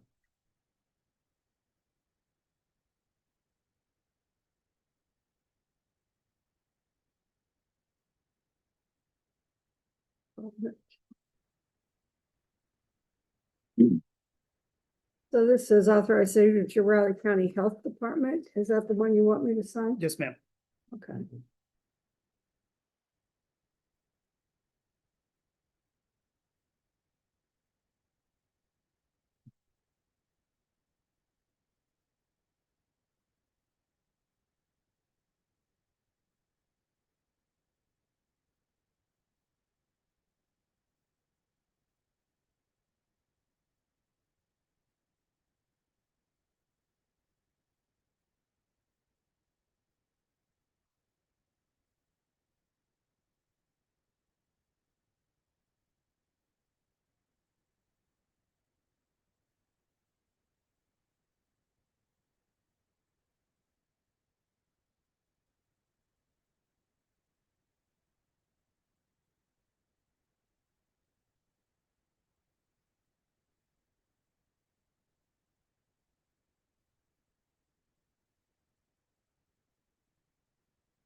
All right, next up is another grant. This is a grant for maternal and child health.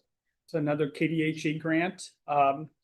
So this grant, we were awarded funds of $195,201. It does require a 40% match from the county, and that match is in the budget. So it's already budgeted and such.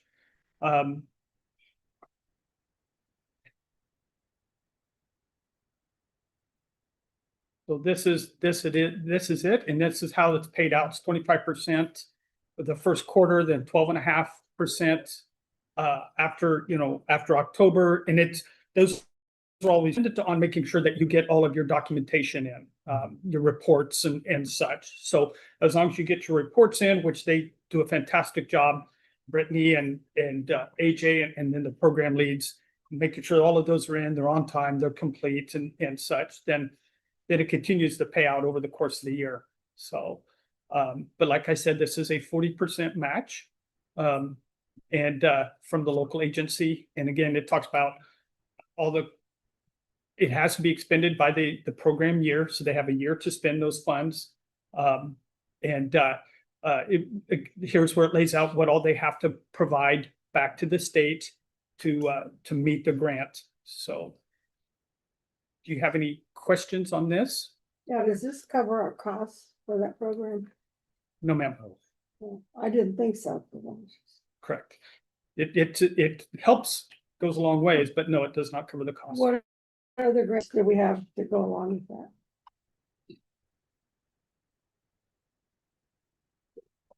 Good morning, Commissioners. Brittany Phillips, Budget and Finance Officer. So the MCH division also has the OPEI, which is the Outreach, Prevention and Early Intervention Grant that helps cover costs. And then they also have Universal Home Visiting grants that used to be part of the MCH grant, but now it's been split off into its own. And that also helps cover the cost of the MCH services that they provide. And those are for the home visitors. So they actually leave the health department and go out to people's homes and help them, you know, with those same services.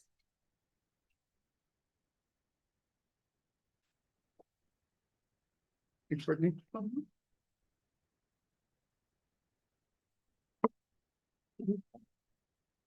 When does this grant have to be signed? By the end of the month.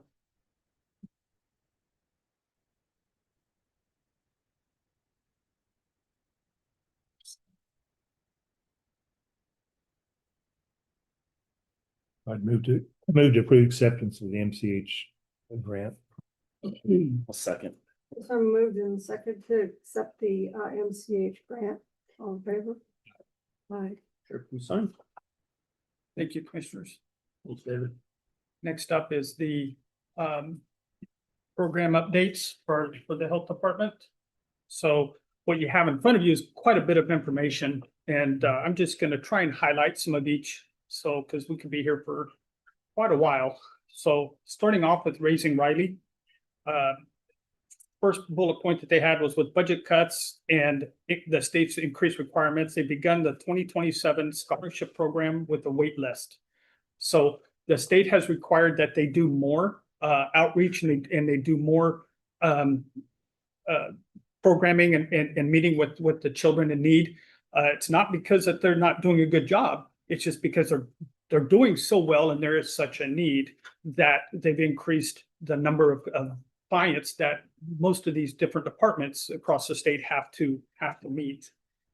So going down, they met with 4 child care center directors to discuss participation in the infrastructure of a new learning program. So they're working with these child care centers to push out more early learning at the younger age. So they're staying busy with that, and all of these continue to evolve as programs become available. So next up, you'll see the beginning of the new grant year brings lots of program updates and data entry into their database. So started the new fiscal year, which means that they have a lot of behind the scenes work to do to get ready for the new clients that they're seeing. And so that's what they're working on. And you're going to see that in all the programs. So as they have to build up to get going. So one of the fun things that they did was Beth hosted a successful, it's called a Mud Day event. It's where their clients come in and they make mud out in the FCRC lawn, and the kids get to play in the mud. And that's important because kids need to play in the mud. That's where you build up some immunity and such. So I tried to make it over there and I didn't get there in time, but they always have a lot of fun with it. And they get covered. They play lots of games and it's amazing the number of kids who don't get to play in the mud anymore. Like when we were kids. I remember stomping through mud puddles and doing all kinds of stuff. So that's what that's about. And it's a lot of fun and it's very productive for the kids. So they're scheduling parent education opportunities based on evidence-based curriculum. So things like behavior management skills, building parenting skills and confidence, and focusing on building secure attachments with emotional safety. So this is important in early childhood that they build these different skills and helping kids learn how to manage their behavior, helping parents learn how to be parents. We grew up with grandparents who helped our parents, and a lot of these kids don't necessarily have that. So that's why they do these programs, is to help you learn how to be a good parent and how to understand what the behaviors your kids are going through and how to manage those. So, and then, things that are coming up, is they're having the families play and learn with Beth. She's having, or comes up one on the 11th, the 21st and the 27th. And then they have teachers enrolled in a class training. So to help teachers learn how to manage kids and how to learn and put everybody in the best position to be successful. So they stay busy. They have a lot on their plate, and really working hard to get these young kids and these young parents how to manage and how to learn and how to grow. Child care licensing, CCO. So they attended a care and wellness conference in Olathe. They all participated in the community baby shower. They've put on a babysitting clinic for youth, and they are working with UFM and opening a school age program. So that's important in this community because there's not enough of those after school or the school age programs. So it'll be interesting to see how this comes together with UFM. So hopefully that'll come together and gives families another avenue for school age children. They're dealing with 7 open complaints of childcare facilities, and they're working on finishing out 4 from the other counties very quickly from the end of last year. These were just, sometimes these take a long time, and they're trying to get them done, but they're working through them, but there's a lot to it to do it correctly and you know, and to be fair and impartial. So that's what they're working on there. Public health, emergency preparedness, or FEP, as you may know it. So they're working on their annexes, their books, their plans that they have to keep updated with the state. So they're about done with the biological incident annex. They're just waiting on an organizational plan to finally edit it. They're working on the updating the pandemic response plan. As you know, over the last several years, the state's statutes on when it comes to pandemics has changed quite a bit. And so they have to keep that updated as time goes on. So they're working with emergency management to complete the ESF-8 folder for the Emergency Operations Center. ESF-8 involves EMS and FEP and some of these others. So those things take time. If you know, Russell will, I'm sure, talks about what Robert works on with those and those plans and updating them. The state's changing the format of those plans. So then that means every one of them has to be updated to a new format, new information and such. And that is a very, very big task. So they're working with EMS and other health department programs on updating the bloodborne pathogens exposure procedures. So, and there's also HIPAA involved, but bloodborne pathogen exposure, right? You get blood, you're exposed to blood or bodily fluids. There was a lot of disconnect between how EMS does it and how the health department does it and such. So I've asked Josh to be, you know, kind of help run this, if you will. He's been through the bloodborne pathogen 40-hour training and such. And so he's working with FEP, he's working with the clinic and a couple other programs to get the whole county to be on one system. Updating how that's done and what we can do internally through the health department versus going out to KSTAT or to the ER and things like that. And so there's some opportunities there to combine those services. And so that's what she's talking about there. So they've had at least one meeting and lots of emails back and forth, and they're making progress. So, and then she's finishing the end of quarter deliverables and progress reports. Like I said, with Raising Riley, end of the year, end of quarter, there's always reports that have to be submitted to the state. And, you know, if you submit those, get them approved. So then that helps secure some funding, hopefully for the next year. She's finished fit testing. Fit testing is for N95 masks. That's part of the requirement for health departments. And so they have fit tested all employees and have passed, so they know what mask size they wear and making sure that everything works correctly and keeps everybody safe. And then she continues to keep track of the epidemiological developments, influenza, COVID, RVS, I think she meant RSV, which is, you know, low levels nationwide. Heat related, you know, those are up as you would expect. especially with the humidity that we've had. I think it's been pretty humid lately.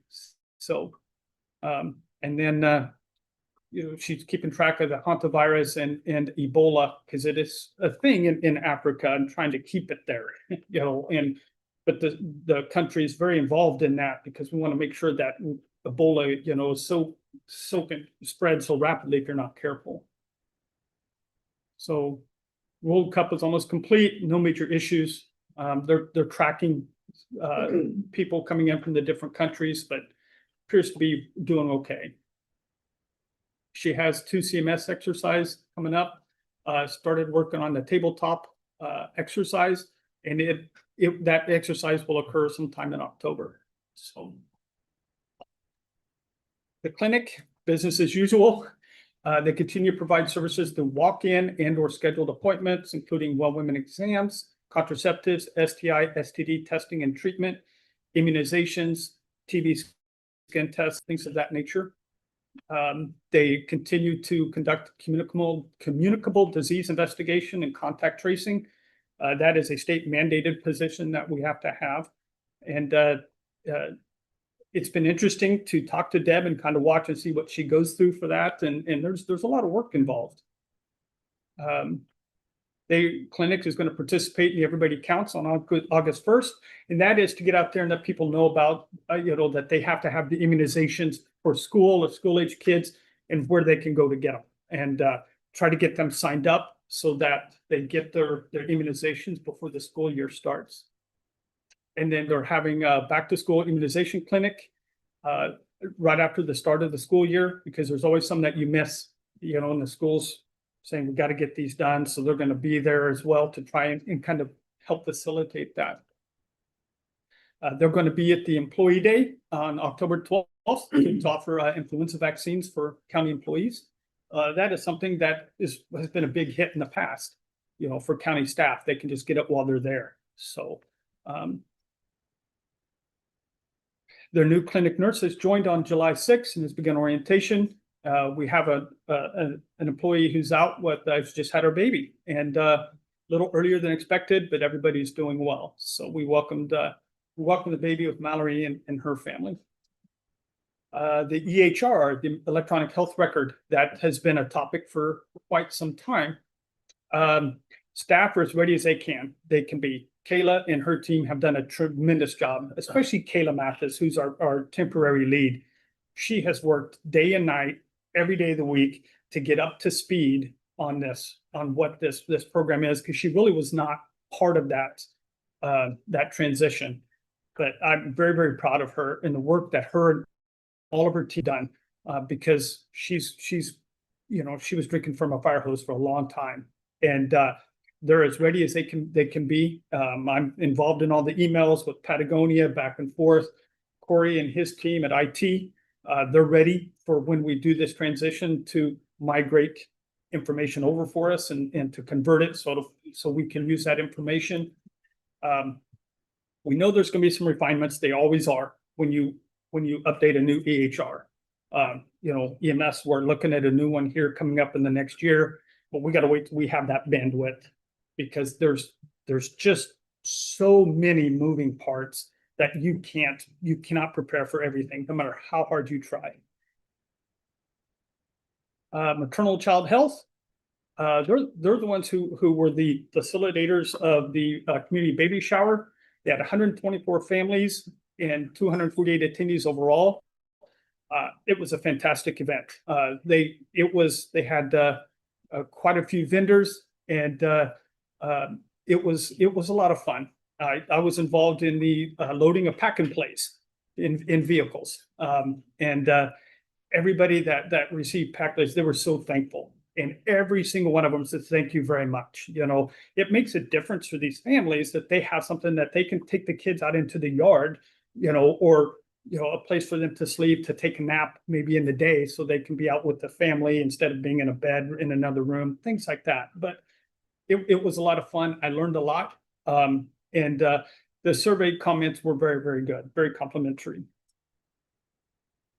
Sarah Haybarker is part of the KPCC, and she has met with one new community partner, 2 additional meetings scheduled for the month of July.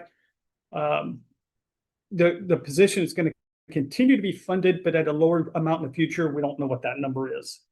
So, but she works hard on this program to expand access to coordinated, equitable perinatal care and education. So, we'll have to wait and see what that funding looks like. They're working on Patagonia. They're very much involved in that in the EHR.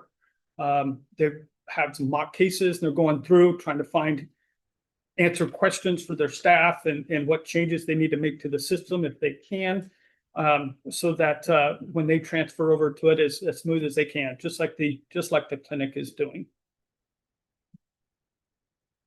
So they could continue with their caseloads and programs that they put on, including becoming a mom, becoming a family in perinatal classes. They do weekly home visits with families and children up to the age of 5, and in-home office visits for breastfeeding support, resource connection, things like that. So they go out to homes or people come into them as well. So the thing that I think is really, really important is they help people with Medicaid applications. So people don't know how to fill out these forms. They don't know where to get them, or they can't access them. So they sit down and they help them. They fill them out so they can get the support that they need. So that's very important. They're still waiting on the state approval, but it should anytime. We haven't received anything from them yet. They say in July. So their dietetics intern has learning a lot. She's learning she's shadowing, learning how they counsel people and the difference between infant and child nutrition topics, because those are different. She's learning a lot, and I enjoy having her because she asks a lot of good questions and such. They completed vendor monitoring in May and June, reported outcomes to the state, and their caseload is 2,696 patients at the end of June. So, or clients, excuse me. So that's a lot of clients that they see. Opioid education and prevention, or the health education. Attended a lot of meetings towards you get to the end of the fiscal year. There's a lot of meetings with different agencies, and that's what they've been doing. Riley County Safe Kids meetings, the substance misuse work groups, and others. So they're working to deliver naloxone training sessions and incorporating updates from different organizations. They attended the opioid Kansas naloxone related trainings and updates, and they're completed some harm reduction specialist renewals. So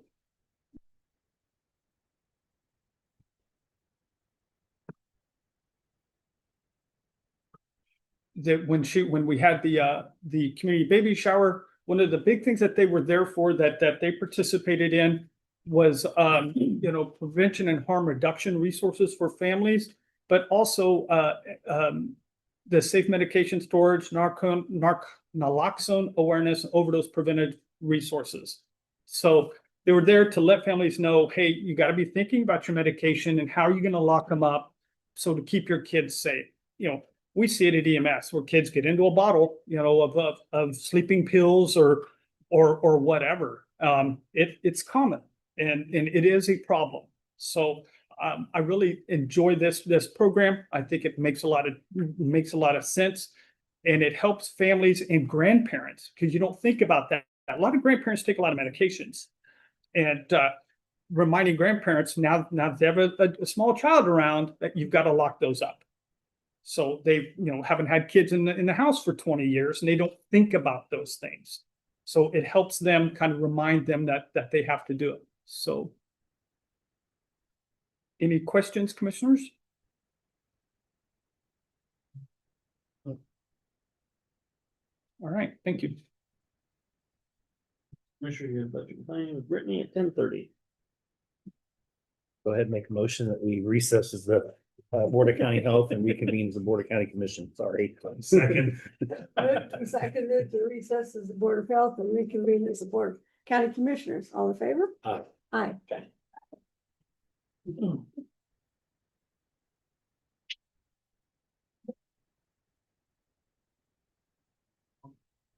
Jacob, you got a second?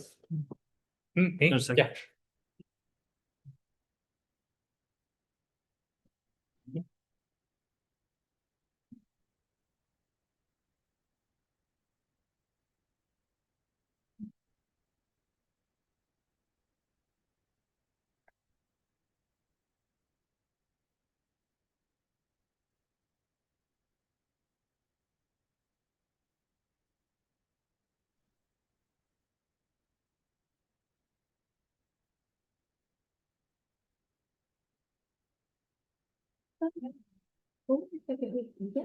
Yeah, right. Third week, maybe. Yeah. It's third week, maybe.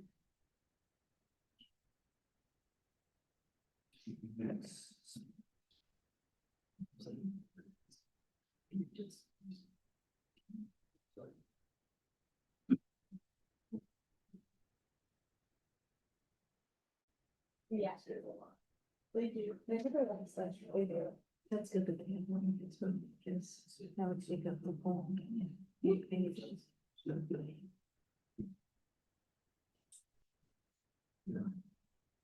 Oh, really?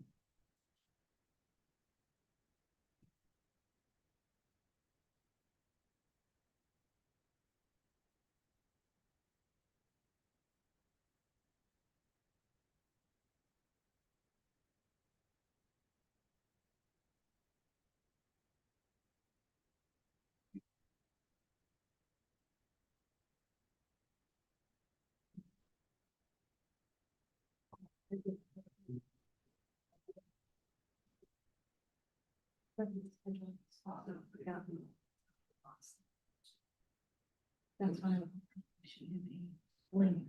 you know, I need some information. Yes, so if you're good with it, okay, so, and keep it going, yeah, okay.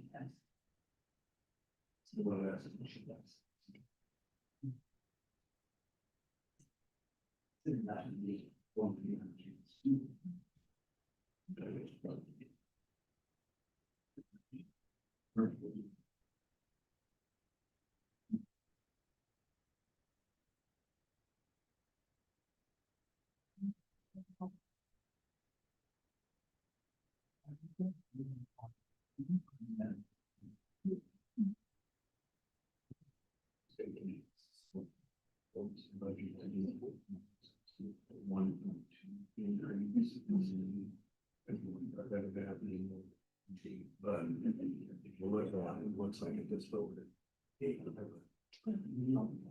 Well. Yeah. Yeah. It's different from, oh. Yeah, because it doesn't show what I just. So I. Yeah. I think we might be able to do this. A little bit.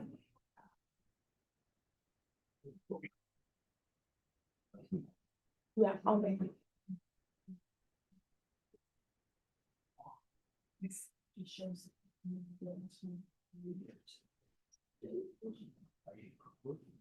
Yes.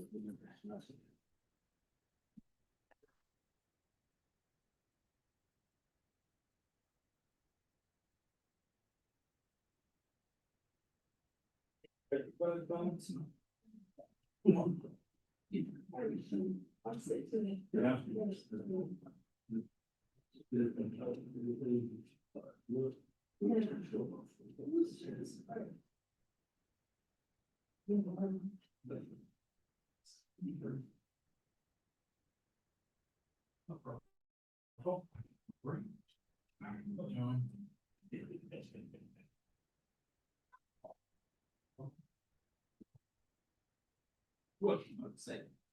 It's not impossible, but for this thing. I think that's something that's. I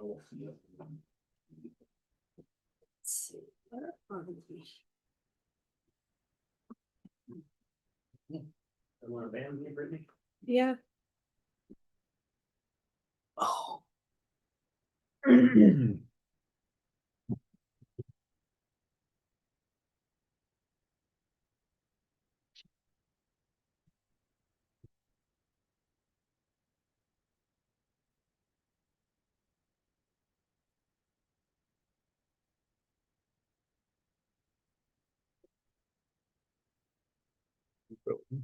I've been taking much more than I should have. I have plenty, so if you need Yeah. something, I can go to my office. Oh. Ready, Catherine? Yes. Okay. Good morning, Commissioners. Brittany Phillips, Budget and Finance Officer, here to report the June cash flows. Like all of you, I can't believe June was already over, and when I was preparing my budget stuff to put in the packet, I saw I had this in here too, and I was like, oh, it's time. So for the month of June for economic development, we brought in $93,542. This was the other portion of the Make My Move or the Home in the Heartland grant. So that is what this deposit is in here. Typically, we don't have any additional revenue in economic development besides the transfer from county general. So that is what that is. Total, we have spent $138,906 for the year, bringing our unencumbered cash balance to $329,716. Here are some of our projects on here. Any questions on economic development? Okay. Next, we have county building cash flows. We brought in $33.50, and we have spent for the year $115,737, bringing our unencumbered cash to $412,879. Next, we have CIP. We brought in $10,315, and we have spent $1,238,285 for the year. We've also released a couple of the projects that we've discussed in session, so that's why you can see we have an increase here for some of our cash balance. Bringing our unencumbered cash balance is $29,147,484. So we released the health department study as we had discussed a couple weeks ago. And then I believe it was last week where we talked about everything, but about 33,000 for the one of the parks. And then there was another one that I'm drawing a blank on, but Fairmont. Thank you. Fairmont Storage Building. So we've taken those projects off of here as commission has directed. So any questions on CIP? Okay, I do have a question. I know that we had on some of those, like on the FCRC and the health department, we had a contract with one of the consultants, and there was a 30 or 90 day to cancel them. Yeah. What was that? Do you know? I'll turn it over Have to we Jacob. done that? We've submitted the termination notice and they're well aware of it. I don't know what the total cost is going to be once that termination date happens. Will we have a report on what they've done so far? I mean, yeah, for what we've paid for, we paid for certain services up until this point, so we should have something. Yep. We've spent $85,000 so far on that project, but we released the remaining. Oh, no, I'm sorry. I can't read my own spreadsheet. Look at that. No, we haven't spent anything. That's still, okay, yeah. 85,000 is what we had approved, and then we haven't spent anything. Correct? Yes. Okay. Okay, but we probably will to terminate it. So, but they've done some Doesn't work sound now, like haven't from they? the- Talking to the architect, Arc Images, I think.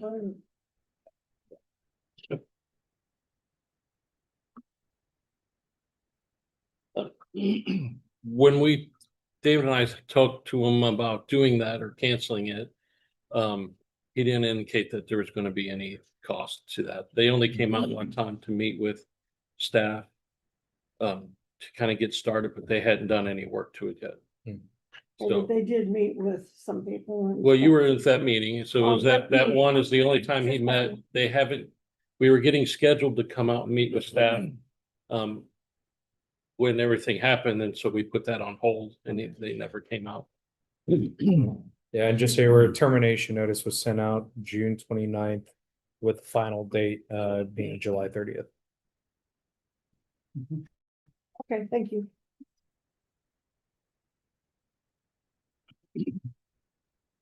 Any other questions on CIP? Okay. Half cent sales tax, of course, we are no longer bringing in revenue. Sales tax revenue for that, you see in here, we have reimbursements, that's for the Marlatt corridor. That the city is paying a portion of those costs, so that's what that reimbursement revenue is in here. But of course, nothing in June, and we didn't have any expenditures in June, so our total unencumbered cash was $5,885,476. Next, we have our other sales tax. We brought in $236,918, and we have spent for the year $415,507, bringing our unencumbered cash to $8,455,992. Any questions on either of those? Okay.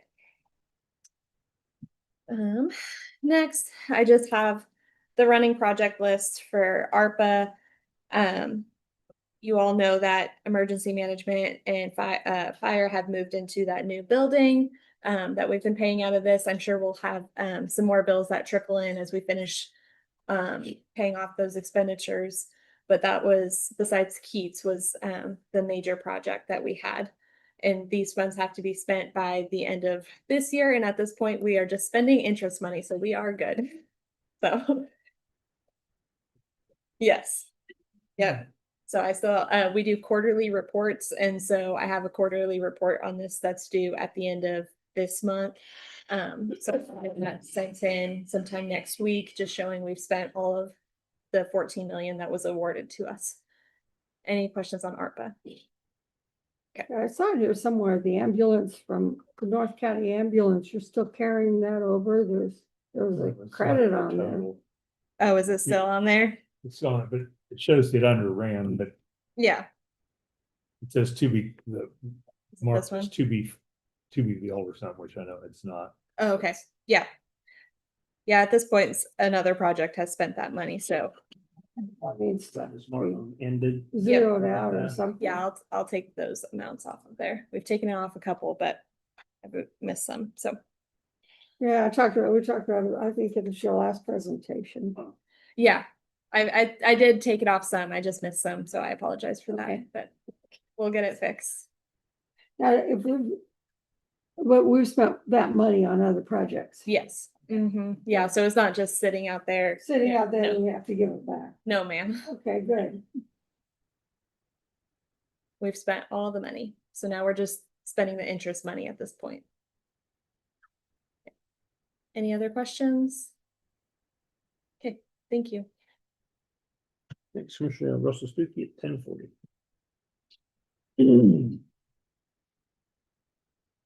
I'm not gonna give him, so I gotta clean up.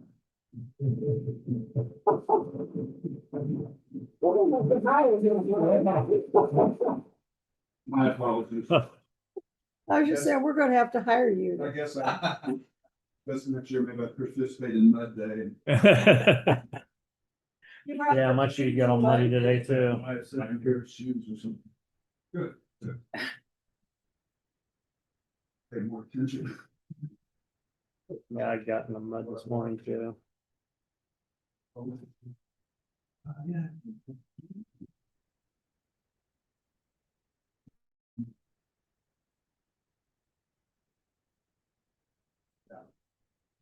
Thanks, sir.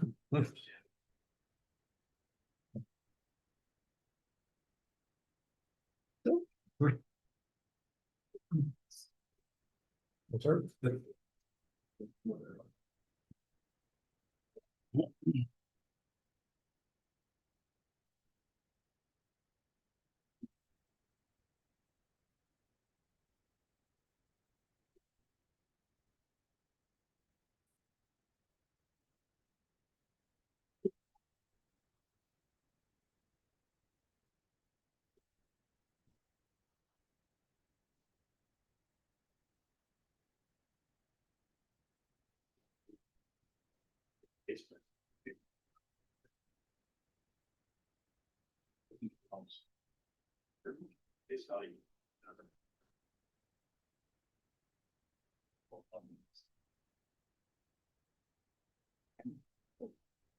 Go ahead. Right. Yeah. Morning, Commissioners. Russell Stuckey, Emergency Services Director and Fire Chief. Having my June staff update. As you well know, we've got a lot of rain. The good thing about that is we haven't had a lot of fires, so. But we have had several storm warnings and watching storms and monitoring a lot of that, so. But to get started, 911, fairly normal stuff. One unique thing is we had the 911 coordinating council staff. We've had a couple of different teams meetings with them, and they've been on site to come look at the new building and the space for them to put their equipment in, so that the backup dispatch space will truly be a backup dispatch space, and they'll be able to receive not just dispatch and talk on the radio, but receive 911 calls there. And so that'll be a greatly needed asset to the county. You know, prior to this, there's been the backup's been in another county, and our dispatchers would have to go to another county and work out a space they've never been in to speak of before. And so that's going to be a really nice upgrade to what we've had in the past. So, you know, God forbid anything happened at our CPD and dispatch isn't inhabitable for whatever reason, a fire or flood or whatever, we have a place to go. It's nothing fancy. It'll be really tight, but it'll get the job done. We started moving some boxes in the last couple days, and Corey's staff has got our computers and phones moved over to the new building, and so we're in the process of moving out of our temporary space at 2030 Tecumseh into our new permanent space at 11 Charles Little Road. So it's they're still doing, BHS is still doing some final work over there, and like I said, the 911 equipment and some of the dispatch equipment still needs to be installed. KCOM's working on that. There's still some landscaping to do and some exterior painting, and then a little bit of touch up stuff inside. But one thing we'll need to be thinking about and is maybe a open house, like ribbon cutting, kind of maybe looking like the first week of August might be a good time to shoot for, to have a lot of other stuff done and wrapped up. And so I don't know if you guys have any conflicts with that week as a possibility, not trying to set anything firm right now, but just kind of get in the ballpark. So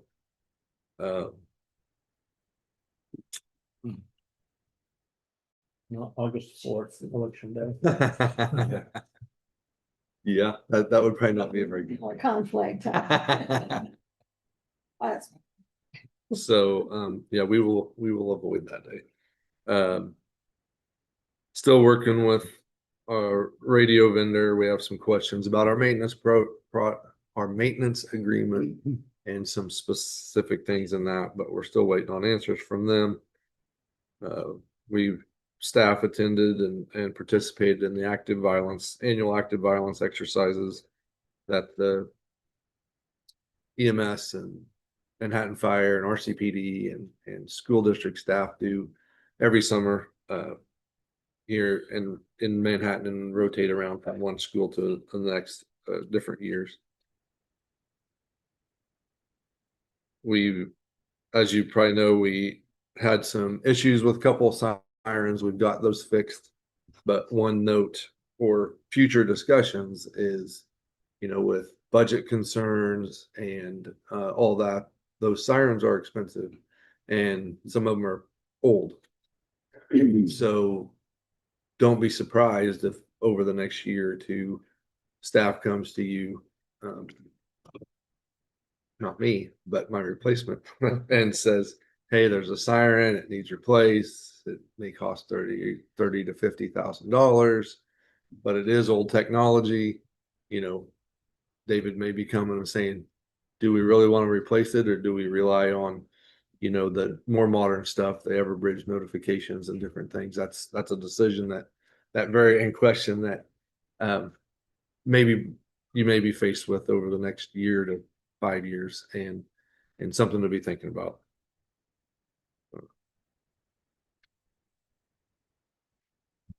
like I said, we had 4 full EOC activations for monitoring weather. Luckily, we didn't have anything overly catastrophic in a wide area, just a few structures damaged in the one, and obviously a lot of tree limbs and damage like that. But no loss of life or any kind of severe injuries. And we've met with counselor's office this week and working on an update to the burn resolution. And so just some tweaks, nothing major, just kind of updating it. It's drawing a blank now. What was it? It's been about 15 years old, I think it is. Maybe, yeah, I didn't even look at the And there's age. just some tweaks that we recognize and need to be brought up to date, and just one of those things trying to get done and finished before I'm gone. So probably one of the most significant things other than weather we had was the fire at the KSU Dairy Complex, and so they lost a couple of buildings up there, but that's a area where Manhattan Fire and County Fire respond simultaneously, and so we worked well together and got the fire under control, and it didn't spread to anything that wasn't already on fire before we got there. And so all the crews did a really good job. I think it was 4 a.m. when that call came in, and all things considered, it went really well. Staff's working with Kansas Forestry Service and the Army Corps of Engineers, and as you're aware, there a year ago, almost 2 now, we completed our CWPP, our Community Wildfire Protection Plan, and then once you have that in place, you can apply for your CWDG, your Community Wildfire. I can't remember what the D stands for, grant. Well, I think it's something else, but anyway, it's to go out and do mitigation and try and put in fire breaks and reduce fire load and do different things.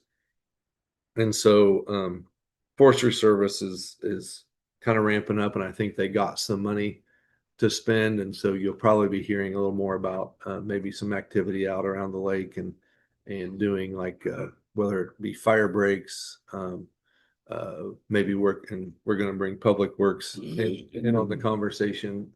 They'll be invited to the next meeting, and I've talked to John some about it, maybe doing work along county right of ways and widening the cutting the trees back and the fuel load that are on county right of ways now. And so there may be money to do that, and obviously Public Works is the department we wouldn't necessarily be asking them to do the work, but we may be asking them to help manage contractors and to get that work done. So they're obviously more well-versed in that kind of work and managing those kind of contracts. And so we'll have them involved in those conversations. So I'm not rolling down the screen.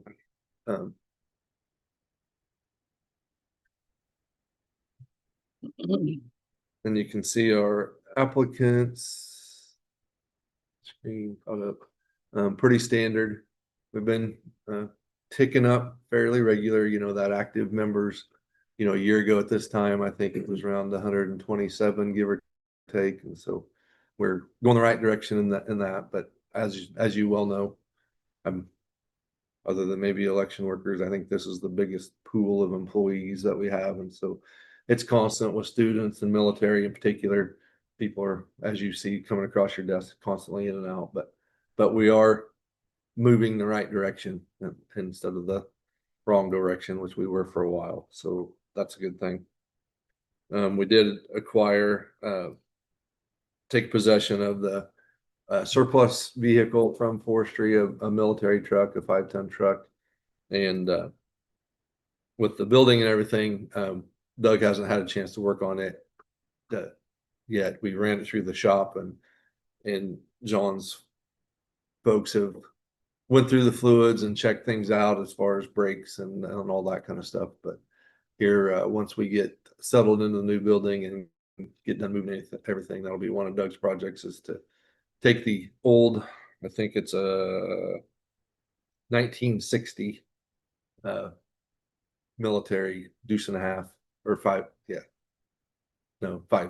ton, I think. Anyway, an old 1960 military truck, and move the equipment over from it and onto one that's about I think 30 some years newer. So, and the truck itself didn't cost us anything. So hopefully that's turning around too, where, as you know, for the past several years, we haven't been able to get hardly any military trucks. So they've been going to foreign military sales, and I think the federal government is kind of switching that back a little bit now, where those should come a little more available to us. And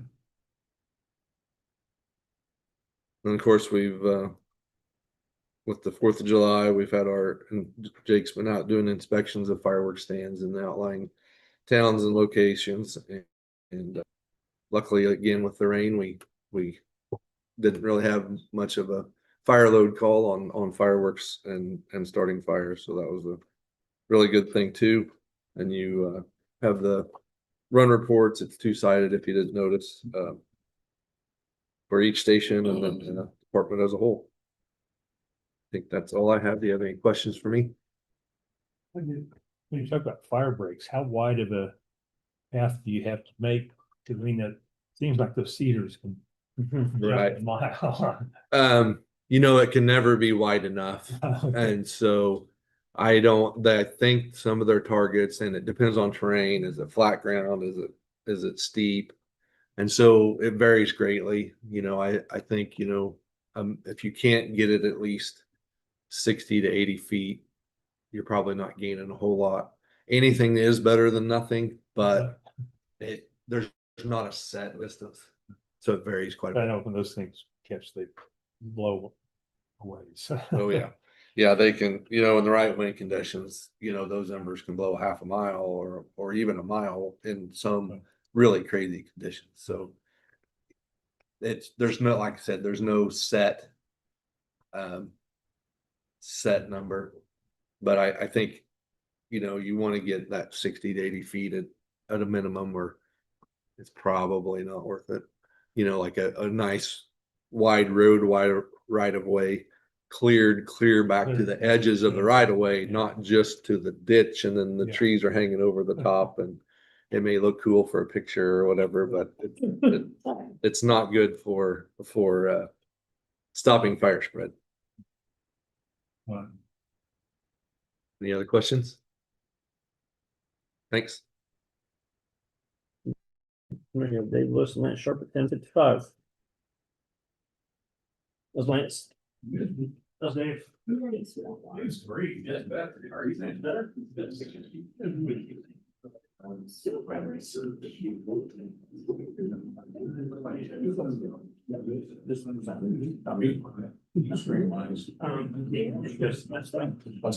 you submit material? Oh, you got some? No. How's this little shady thing here? It's because it gets too hot. Is the next one then? Is that what you want, Dave?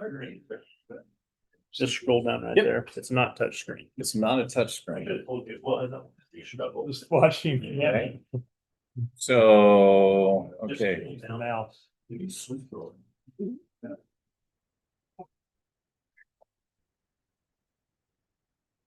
Very good. Got it. You know, your name's on the list, so you might as well. Is that right? Yeah. Well, all right, sir. Good. You doing? Great. Great. Hello. Hello, sir. Jim, you're going on vacation. He was. Yeah, leaving Saturday. Oh, yeah, that's good. I'm using that drum. Sorry. Nice. Number 7's good. She's doing good. You're 7 though. 7 was grandkids. Seriously? There is. When they start coming, they start coming. That's like a 2.3. No, under 2.5. 2.5 per. Yeah. No, it's not quite 2 per. So 2 per be 8. So You have 3 kids? Yeah. Holy that is. Gotcha. All right. Yep. I'm sure we'll be 8 within a year. Thanks for context. 3 and 4. So the last one was tiebreaker. But drill boy every time so far. So. Okay. It has. I didn't know if that. Yeah, it kept it up. We just start. It is time. If the chair's ready, you ready, Catherine? Yeah. Yes. Good morning, commissioners. Thank you for the opportunity to visit with you about what I think is a very exciting and timely topic. Lance Sharp and I are part of a group of volunteers. We have Daniel Skuchish. Really? Close. And Gary Fike is here. You're welcome. Welcome. We are an extension of what was a task force that hasn't met for a couple of years, but we explored the possibility of creating an entity that would serve as home for the Riley County Fair, as well as being home for a lot of other events. We have called it the Flint Hills Event Complex because it entails a lot of things that are similar to what we have at the current county fairgrounds site, but also has opportunity to expand greatly upon that. And thanks again for the opportunity to visit with you today. So the four of us have been working together with a couple of architects from K-State who Lance reached out to the Department of Architecture, and there's a couple of people there that have been extremely valuable assets to what we've been talking about. They've given us designs, they gave us history of, and these are architects that work with fairgrounds all across the nation. And so we're very blessed to have had them come in and visit with us. And some of the designs that they have come up with are in the presentation. Our goal today is to get the commission's approval to use the approximate, and as we say here, 39 acres of land west of the county shops that the county owns, but is not doing much of anything other than maybe, spraying for weeds.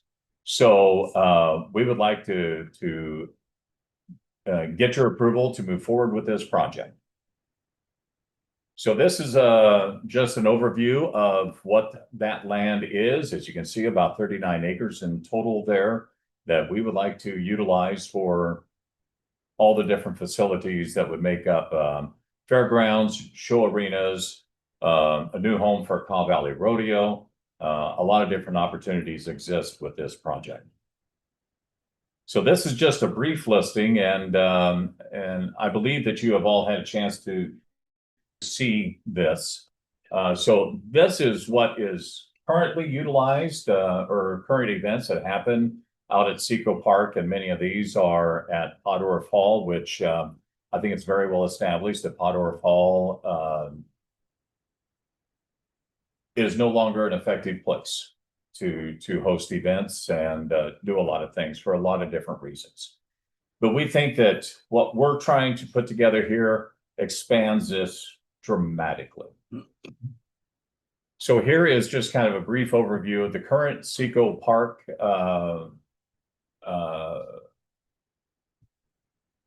the entire Seco Park, and what's outlined in blue is, from what I understand, is what the county owns currently. And that is roughly, 28 acres of land.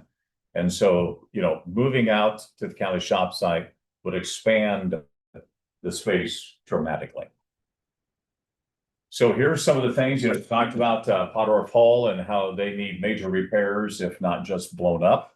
None of the other buildings are able to really be used on a year-round basis. And that's one of our goals with this design.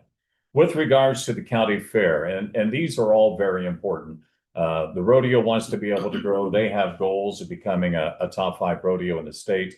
The carnival, and carnivals are really challenged these days because of, there's a lot of issues with the carnival world. In order for them to be successful, they need more space. And the carnival is a main attraction when we have the Riley County Fair. And parking is always a problem. No matter how wonderful job the Lions Club does of parking people, it's always a problem. So a few years ago, we worked with the Convention and Visitors Bureau, and this is part of that original task force. We approached the company that the CVB utilizes, JLL. And a couple of years ago, we have talked about establishing this task force into this new event center complex. So you can see, you know, that we have, you know, from the information here, the multi-purpose event facility would be expanded greatly. We understand, according to what JLL thinks, that we can generate to support over 100 events annually. And the economic impact could be somewhere in the $40 million range, which is sizable for all parties involved. So within the presentation that Marcia with Visit Manhattan gave recently to the Leadership Manhattan class, and Lance was part of that class, and he's had a lot of interaction with the CVB about that. Hotel occupancy is always something that is a concern around here. We've got new hotels. The Hilton Garden Inn is expanding, but we feel that what we are going to be proposing here today gives us an opportunity to put more heads in beds. You know, we've lost some sizable events over the last few years, Country Stampede probably being the headliner of those, but you know, there's a lot of reasons for that. So here's a graph that shows kind of a basic outline of the grounds as we see it. And Lance, I'm just going to tell you to run that cursor around those little boxes there in the white area. Okay, so up there in the top, this is off Highway 24, and we understand, we realize that, you know, we're going to have to work with KDOT in some entrance and roadway aspects, and that's another discussion for another day. But we're well aware that that's going to be needed because there will need to be an additional entrance off Highway 24 into the event complex. The white building there, the white block there, would be the replacement for Potter's Hall. This would not just have location for the facility that Potter's Hall provides and is currently utilized for, but also would be home for the Riley County Extension Office. And I think that this is something that you would take strongly into consideration, because we know, and I know from my time on the commission, that space is a premium here in these buildings downtown. And I know that you're looking at potentially adding another needing more office space for some growth. And so this would be a natural transition to have the extension office house out there as well. To the right of those boxes, there's parking. And then that part right there is giving us expanded space for the carnival. And here again, this is just kind of a fairgrounds outlet aspect, but that land can be utilized for a number of other things. You know, one of the things we talked about, you know, at Seco Park Praise Fest is there could be all kinds of outdoor activities in that land as well. So now he's got the cursor going over here down there. That is, it's not our highest priority, but I think it lays out well with the topography of the land for an amphitheater. Now, where the cursor is there to that square, that would be the site of the rodeo grounds, the rodeo arena. Up above that, that is the main show barn, where we've got some wonderful graphics that we'll show you here in a little bit. The two to the left, and then the one that's over on the other side there, those would all be the various show barns for livestock, beef, swine, all the others. We'd even have a really nice place for the rabbits. So as you know, that these are, they're wide open. So vendors, you know, you could have There's all kinds of things. other things happening there than just for the county fair. You know, be able to drop the sides down, have it kind of climate controlled and stuff like that. Will you, where is the carnival again?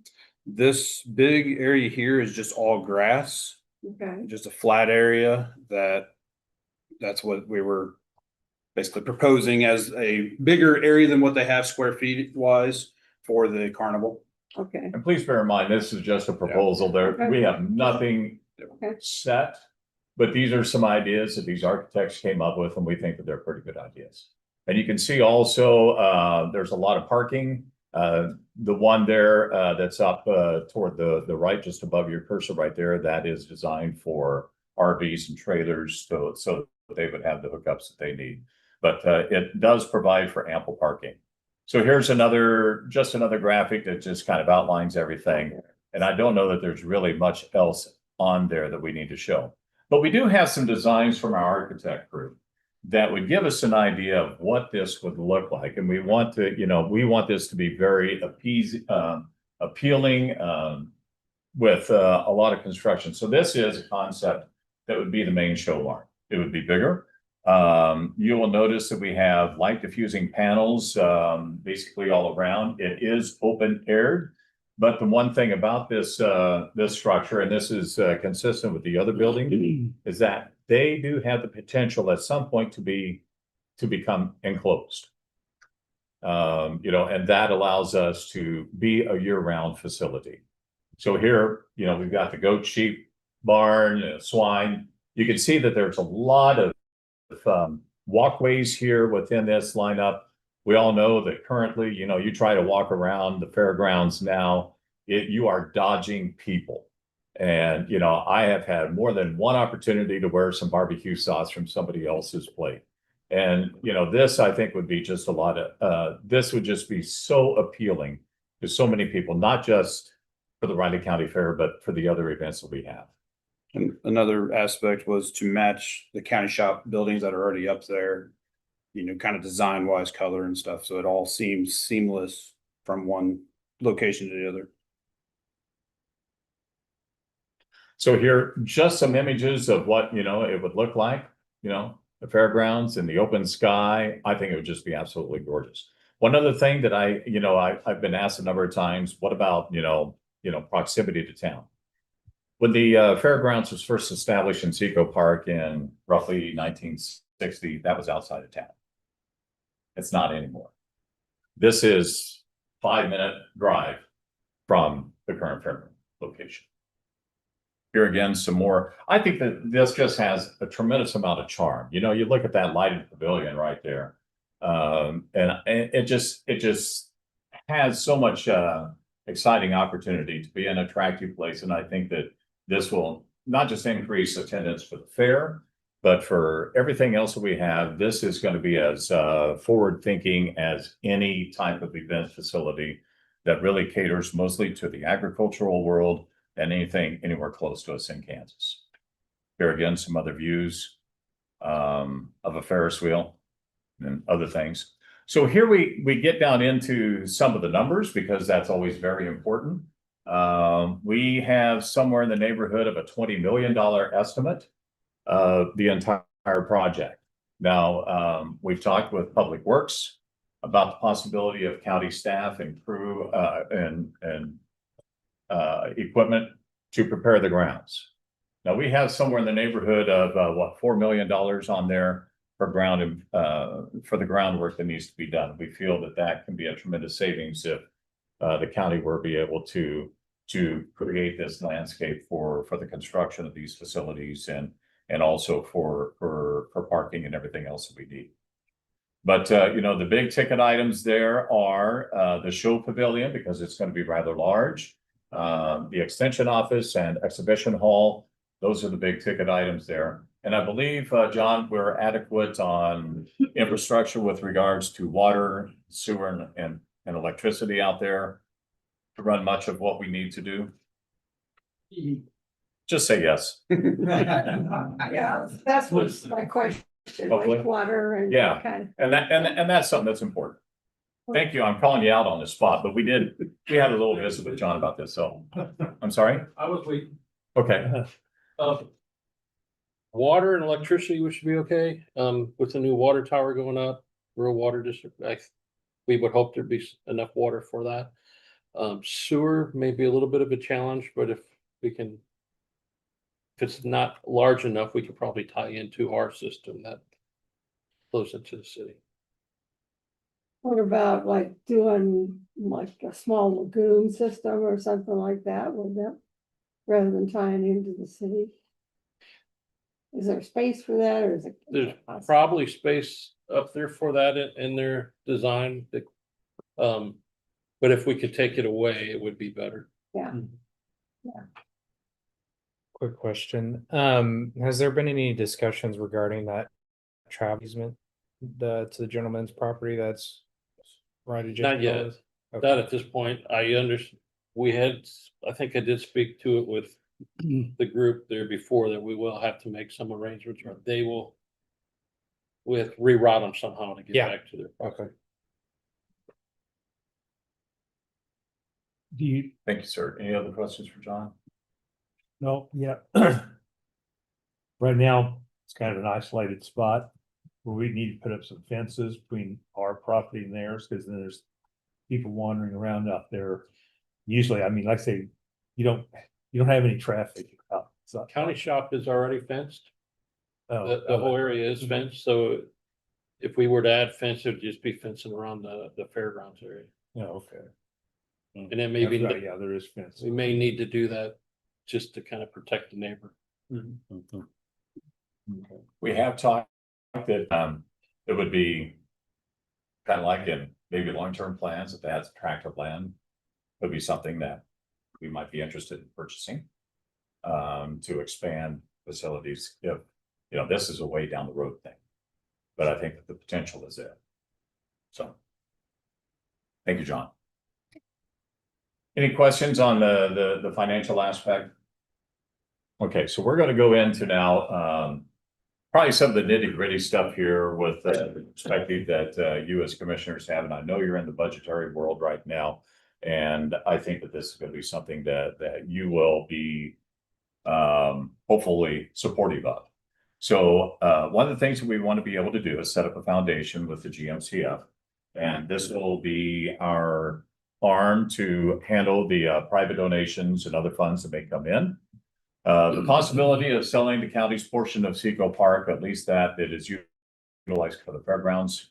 You know, to whomever. We know land is at a premium. But anyway, we feel that, you know, if the county could make that land available for purchase, we would ask that those funds be forwarded into this project. So a portion of the complex that is the site work, and we talked about this, about $4 million. As I may mention, we had that with discussion with John already. And we want to be able to not use funds from either property or sales taxes. And I hope that that's something that you can embrace and support. We're going to have to rely largely on the generosity of our community. We think that there's a lot of sponsorship possibilities, naming rights, and a lot of things like that that could be very instrumental in making this all happen. So here are some of the next steps, some action steps that we would like to do, and that is to set up a larger task force. And we want all the players that are represented in this task force, you know, whether it be the rodeo, somebody on behalf of the vendors, and obviously, you know, the county officials, a lot of people in 4-H, et cetera. But also we'd like to have some people that are in the area that one of the things that, and I didn't get to this, but when I was on the commission here in 2012, I had visited with Rod Meredith, who was the Parks Director at the time, and we had come up with a somewhat of a plan. The timing of that was unique because there are a lot of agriculturally based event facilities that are no longer doing agriculturally based events. The Topeka Expo Center and whatever it is now is no longer doing those types of things. Salina Bicentennial Center sold. It does events, but it's not doing the big agricultural things that it used to do. The Kansas Coliseum down in Wichita is now in aviation. So those three places, and you know, it really has limited a lot of opportunities for a lot of these breed specific shows, whether it be an Angus show or a horse show, whatever the case may be. It would give us an opportunity here with our unique position with K-State to attract a lot of people here with a facility that makes sense, a facility that has the potential to attract a lot of people for a lot of different reasons. And I think it's going to enhance our community terrifically because, in one respect, you know, that economic impact of $40 million is sizable. And I hope that that's something to take into consideration. So we had this task force and we had a lot of dialogue, but you know, at the time, money was an issue. Imagine that. You're going through the budget process right now. And it's at the top of your mind. And like I said, we want to be able to do this without utilizing any taxpayer funds. So the next step would be to build this task force, all the players that we'd like to get in. One of the other things that this task force would be to do, and also, you know, in conjunction with the folks here within the county government, to determine who's going to operate and manage the event center. That may be a wing of this foundation that we set up. We're kicking around ideas, but obviously we want your feedback, your perspective, and what it would be like. So we today come to you with a request to utilize that land there west of the county shop sites to start the effort in and building out, getting designs, establishing this foundation so that we can move forward with this for the Flint Hills event complex. So would that land still belong to Riley County, to the residents of Riley County? I believe it should, and we would love to sign a $1 lease with the county. Okay. We think that would be or whatever the case may be. But I think it's only appropriate to have, you know, that county, but we would be allowed to operate it as an entity. Just throwing out ideas here. I tend to throw things up against the wall and see what sticks, like macaroni if it's done. So, or spaghetti. You know, these are some of the ideas that we have talked about. Gary, Daniel, anything else? One of the key factors, the timeliness of, you know, and it's not the major factor, but, you know, with the extension space, addition of Potter's Hall, the sooner we can move forward with this project, I think the better. Now, we would like to start sharing some of this information with the public at the Riley County Fair. And so we have a goal of communicating with the community to share what some of our ideas are, generate some interest, not only in the concept, but also potentially in with, you know, the foundation's needs to raise money for the project. You said there's a demand for more space for a lot more events. And that's what K-State's saying. That's what they're doing with their new facility up on the hill. Are we going to be in conflict with them, or how's that going to work? From what I've been hearing, is that is not big enough for most of these facilities, for most of these events, like an Angus show. You know, I think that there's less seating in that facility than what they had in Weber Hall. There's a lot of the things that go there, and I don't know all the aspects about the center. You know, 14 years ago, we talked with them about possibly working together, and K-State had an equestrian program at the time. We thought that all these entities could combine in one nice little place. But, you know, K-State will do what K-State does, and they did it. And it's a nice facility.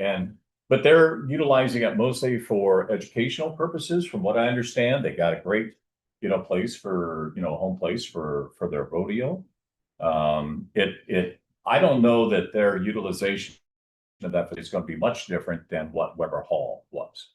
That's my perspective. That may not be 100% accurate, or even 50%. So right now, they don't have what we would call a stall barn, another building. That's what they're looking at right now. Yeah, The next yeah. phase is to build the stall, the barns, you know, and fix the parking. They don't have a lot of parking out there that, you know, and we had talked with them and the original task force about, you know, maybe this could be the place for our fairgrounds, and it just wasn't going to be enough space. Because carnival's very vital to our fair, but other events other than just the Riley County Fair, they're not going to be able to house up there. They're also their rate. Some of the reason that Seco and Potter's is used so much is because we don't charge near what they're gonna be charging for an outside event to happen there, but how we're hoping to design this with the different buildings, it can be, the RV boat show. I remember going to, the Octagon and, to see that and stuff. I mean, that's all stuff that could be, brought people in, for this type of event center. There are so many opportunities to bring these things to Manhattan. Is the rodeo, the new rodeo building? It would be an open arena. Oh, Gary? It's open, okay. Well, It would be an open, it would not be enclosed, but but But it's down the road, set it up so that it could be covered, enclosed and all that, so that it could be fine. But it's gonna, is it have more seating than Yes. what we have now? yes. I don't know, that's a And problem. we would probably just at least, from what we've talked about, bleachers. We'd have bleachers, that are currently used. I mean, we might be able to utilize them at a new location. Basically trying to minimize that budget at first, and then if we can have it built so that we can always expand and do upgrades later on. I think the other thing that's happened with the K-State facility, it's a wonderful facility, but as Dave said, there's no stall barn. I didn't know there was a plan to have one there. But that space is limited, and there was a time when they said we could move the fair out there and then we could have, there's not enough parking, there's not enough water, electricity, hookups, those kinds of things, which would be a part of this plan. But the other thing is in visiting one of the rodeo, Caw Valley Rodeo Association members, I said, are you going to move the Caw Valley Rodeo out there? And he says, no, he says they want $10,000 to use it. Yeah. And so the booking agency or whatever is total. K-State doesn't have anything to do with booking any events there. They have an outside firm that does all this. You can't have in the new arena out there, you can't have a swine show unless you get special permission and have to pay more insurance because it's supposed to be mostly for horse related events. Okay, so this facility obviously is open to a lot of different things. And I think there's too many restrictions on some of those things that are happening up there. That's my sense of it. And they actually just toured with some of the extension staff last week because they don't have a stall barn. They toured Seco to see if they could use that. If they did have some kind of outside event come in, could they stall them at Seco and then have the event up there? So they're trying. They just hired a manager for that place, and she's tasked with trying to get some events in there. And it's going to be an uphill battle for her for a while.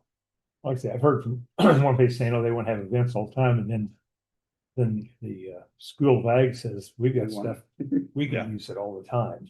Yep. Well, and that's kind of, their selling point. This is a K-State facility. Yeah. It just will, I just don't think it's going to be as available. Weber Hall was a fairly busy place. And they have the capacity to do more events, but I don't think that it's going to be big enough, even with whatever barns they do, to do some of the things to attract some of the organizations, some of those shows we feel we can do here out at the shop site. Plus, it's a lot more accessible up where this would be than it would be getting in those big shows into that area of K-State. You can't, some of that equipment, you can't, really tough to get that in, big tractors and those kind of things. But what about this usage that we have now over at Seco, all the people that rent it? Mhm. You think they would all be interested in going up there? I know it's not far, it's 5 minutes back, but I mean. I think in a city the size of Manhattan, when you go out into the county, there's that little, some people have that aversion that I'm going to go out in the country or whatever the case may be. But, it's like I said, it's 5 minutes from Seco out to this shop site now. I don't see that being a deterrent. I did have one young man ask me about kids on bikes, and I walked around the grounds last year. I didn't see hardly any bikes at all. No. I think it would be cool to have like some sort of a bike path out there from, go through whatever, extension of Marlette. I think that would be a cool concept, it'd be even better if you paid that way out. But I think I mean, I think that would be something to be kind of fun. You know, another thing that I think that opens up, and I know K-State owns the land or the foundation owns the land immediately to the south, but you know, there could be horse trails that go throughout that land. I think that could be a neat thing for a lot of people to be able to, you know, just, you know, park there and, you know, have a trailhead there. I mean, that's one of the ideas that we proposed to them before. You know, they will do what they do, and that's their right. You know, they have an interest in the land. The land was given to them probably for specific purposes. I think the biggest thing would be if, you know, we start charging $1,500 a day for lions to have their pancake feed there. No, they're not gonna come up there. But if we can keep the rates similar, you know, to what it is now, absolutely. Looking at this list, I don't see any of them saying, no, we're not coming out just because it's 5 minutes out of town. Yeah. So. And you know, Adibus is right out there too. Yeah, I was thinking it'd be nice to have a shuttle or whatever. for Have a stop there. part time, you Yep. know, something like that. Commissioners, one thing I might mention is that they're asking for approval to use the land. I think that might be a little premature. I think we want to probably have an agreement in place outlining what we want, and then we can present that for approval. I think might just be a little premature for That was approval. Yeah, my question to you was, what can we do and what we can't do? I mean, we can say, it's my idea, we can say it's a good concept, we like to go forward, but we can't make a commitment just ourselves going, oh yeah, sure. Yeah, I mean, that's stuff that's gonna need to be looked at. I'm gonna need to spend some time on it. We didn't come here today expecting to have a decision today. Oh, But, you know, we wanted to give them an idea of what it is what the vision is, what the potential is, and to get an idea. I mean, it's just like, we could go down GMCF and I can write a check to start a fund today if we wanted to do that. But we want to, one of the main things that we would like to be able to do today is, you know, we have this goal of having a presentation at the Riley County Fair, which is in 2 weeks. And we would just like to get some public feedback.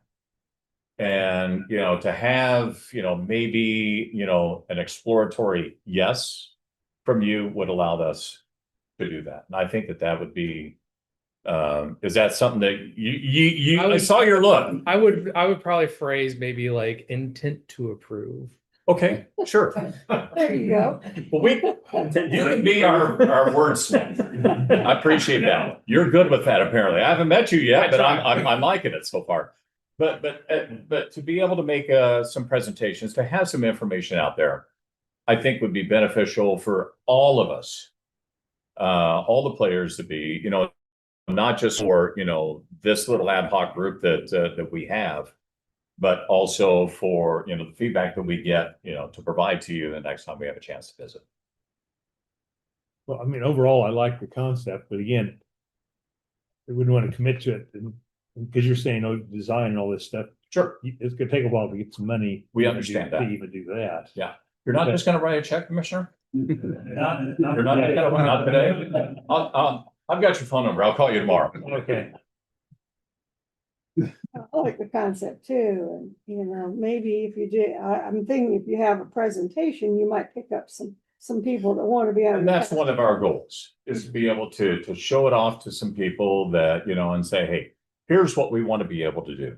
Can we take your name and contact you when it becomes time to, you know, to make those contributions, to maybe become a part of that task force, you know, get your input, any ideas. I mean, we're very open. None of this is set. This is all conceptual. So would the goal be after this meeting to go then talk to people and say, hey, the county is interested in pursuing this. Here's our picture. Is that the goal? Like, what are you wanting to present from the county? We don't want you to be blindsided. Yeah. If, you know, you walk out to the fair and we got these pictures out here. Right. We want to be able to make a presentation to gauge interest, create interest, and possibly, you know, get some information for people that would be interested in seeing this project move forward. So would it be sufficient for you guys to say the county is interested in pursuing this? Is that sufficient? I think that would be sufficient. What would you need from us to come back to get an official approval motion type thing? What are you wanting us to Is that something that accomplish? should be? I mean, that would need to be an agreement and an agreement. I mean, we're talking about lease, the use of the land, I mean, what the arrangements are gonna be. I mean, it's extensive. Catherine, What? this could go on a long time and we're already behind schedule, but Jacob could probably meet with you guys Yeah, and work it out and then bring Yeah. it back to the board. That's fine. Okay, that sounds good. Like I say, the intent is, like Yeah. I say, I think it sounds like a good idea, but Yeah, me too. until it's financially viable. I think at this Not gonna point, spend it on. if the board wanted to just state that you and make a motion that you and now, never mind. They can after you bring the Yeah, recommendation back. yeah. I Give you guys something. What's up? bet if we approve you presenting this at the fairgrounds, just to That's a judge, great start. to Yeah, that's what I was gonna ask for. judge community interest. Yeah. Yeah, that's a good idea. Get that motion. Um, Can we do it by consensus? Or consensus? Yeah, that's fine. Consensus to do that. Okay. Thank you so much for your time. Appreciate your interest. We think that this has just tremendous potential for the area. You know, not just Manhattan, Riley County. You know, but I think that the economic impact is going to be sizable. I think the impact on attendance at the fair is going to be sizable. The rodeo, the carnival. I think all of this is just going to really develop into something very special for our community. Too. So, thank you again. Thank you. Thank you. Thank you, sir. Yep. Dave Lewis. David, nice to meet you. Thank you. Take care, guys.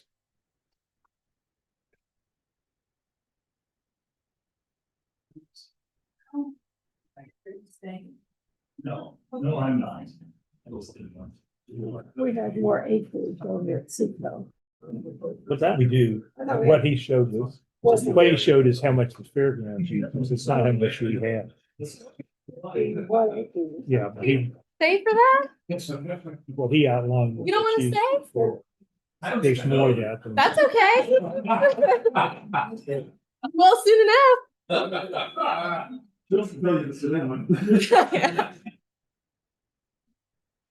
This isn't as much fun as fairgrounds. Fine. You ready, Catherine? You live numbers. I'm Brittany Phillips. Hi. Nice to meet you. Nice to Learn meet you about him, Brittany. I know. That's probably good. Everybody should be warned. It's nice to see everybody look hard. You ready? Yes. Okay. Good morning, Commissioners. Brittany Phillips, Budget and Finance Officer, here again for another budget work session. So last Thursday, you recommended to go back to department heads and request them to remove 2% from their budget if they were able to. I want to be really clear that not every department was able to. They already came in with very low budgets and some were just really not able to make that decrease. I'll speak on budgets that I oversee because I wasn't able to lower all of them as well. So juvenile detention is one. I could not take 2% from that just because we have no idea what those numbers are going to be. That is such a hard thing to estimate. You can see in 2025, we spent $159,071, and for 2026, we budgeted $120,000. So I imagine we're going to be over budget for that division or that department that we have set up in our county general. And that is why I increased that budget for 2027 to be $175,000. Another area I was not able to deduct was the RCPD budget. As you all know, we're mandatory, we are required to provide 20% of that funding and also inmate medical, building costs, everything like that. And you never know what's going to happen. And you hear Mark French come and tell you what our numbers are and that, you know, they are very high. We're housing people off site, which we are paying for all of those costs. And I could not take 2% from that budget either, just based on that. Coroner was another one I wasn't able to.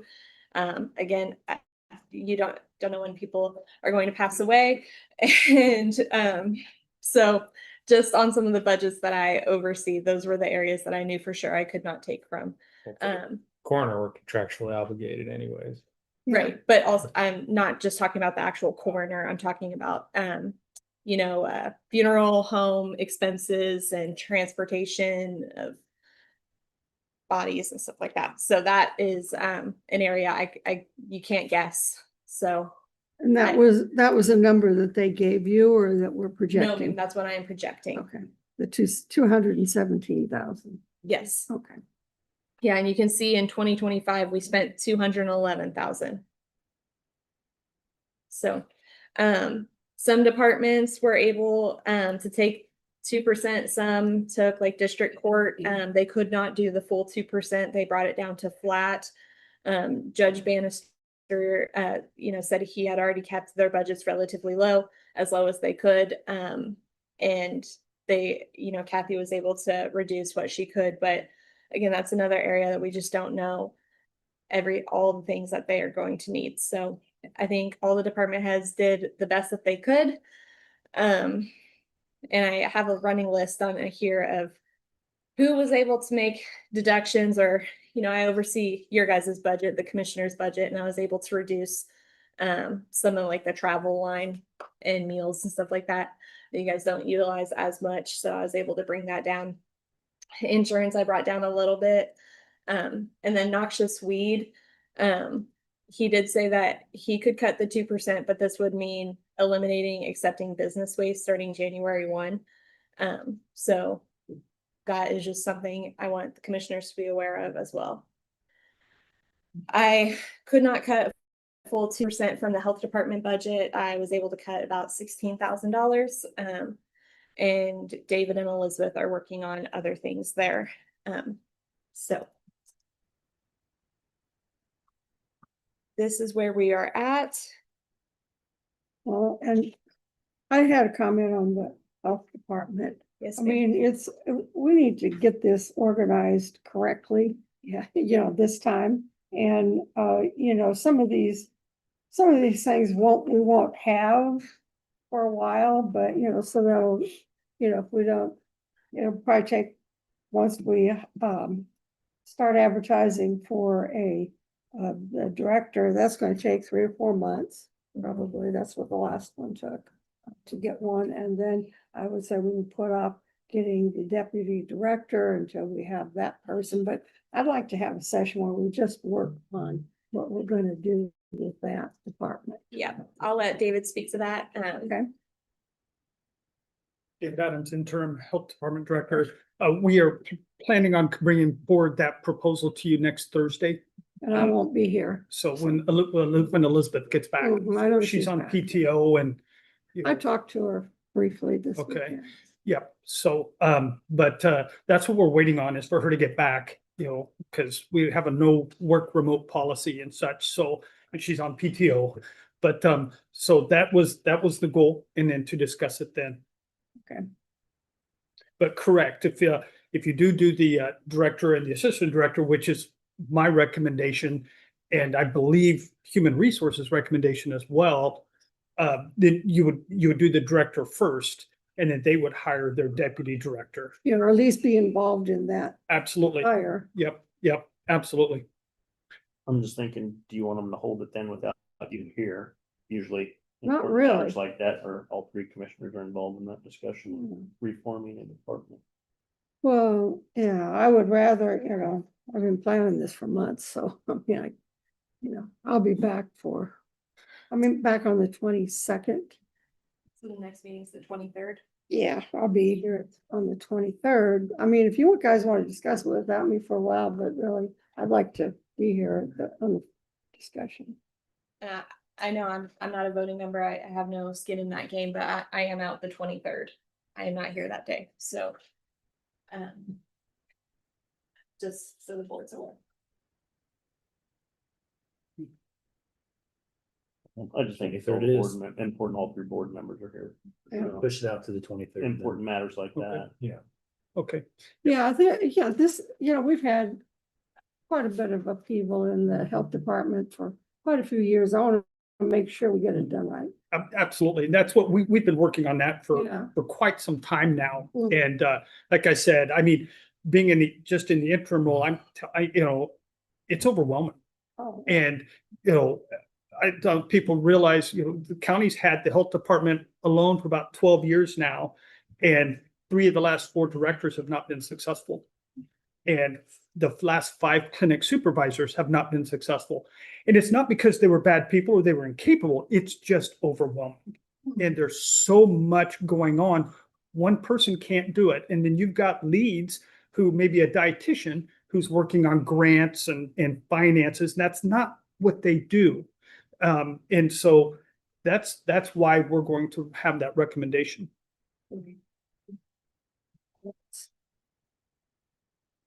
and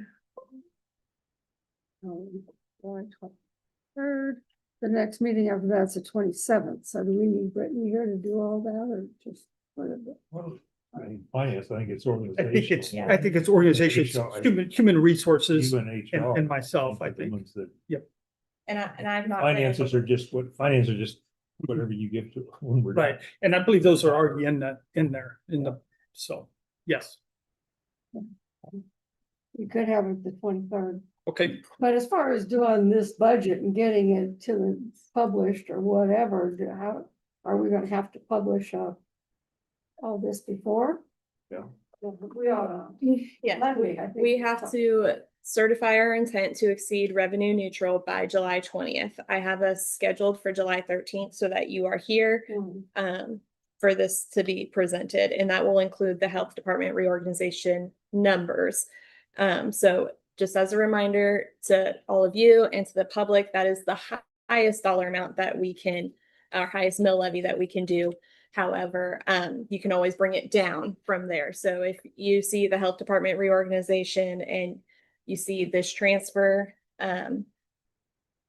is 14% increase from 2026 approved budget, and you want to reduce that, you are still able to. We just cannot increase after that day. I brought this down to 4.9. It's gonna go back up too. Well, Yeah. It's too high. If this is what we're going with, I'm not gonna vote for it. Where do you want to cut?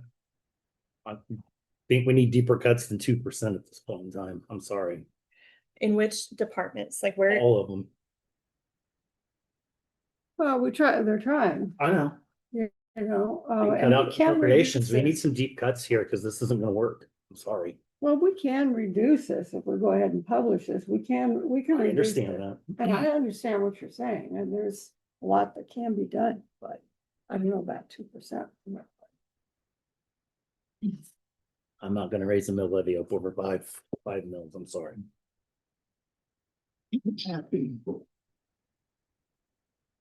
I mean, this is your guys' budget. I mean, at the end of the day, however you guys want to manage this budget, it is yours to approve.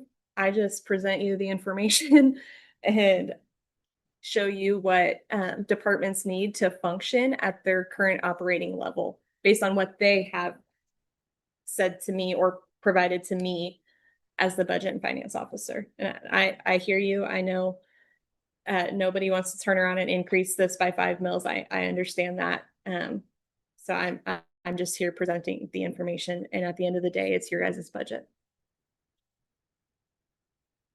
And we have to be able to tell the public what we're cutting and all of that as well. And these are your department heads that are requesting all of these services.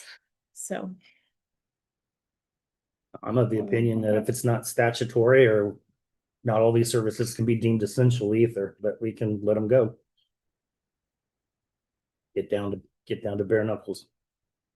But I don't think we can do all that in one stroke. My thoughts, I mean, and I guess this is for Monday's discussion, but you know, we mentioned before taking, you know, 4 or 5 million out of CIP to cover it.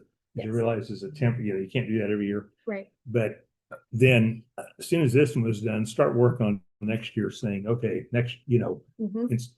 instead of trying to do this in a 2-month period, we need to start in September saying, okay, next year, we're getting rid of this, I don't know, we're Reducing. we start, we.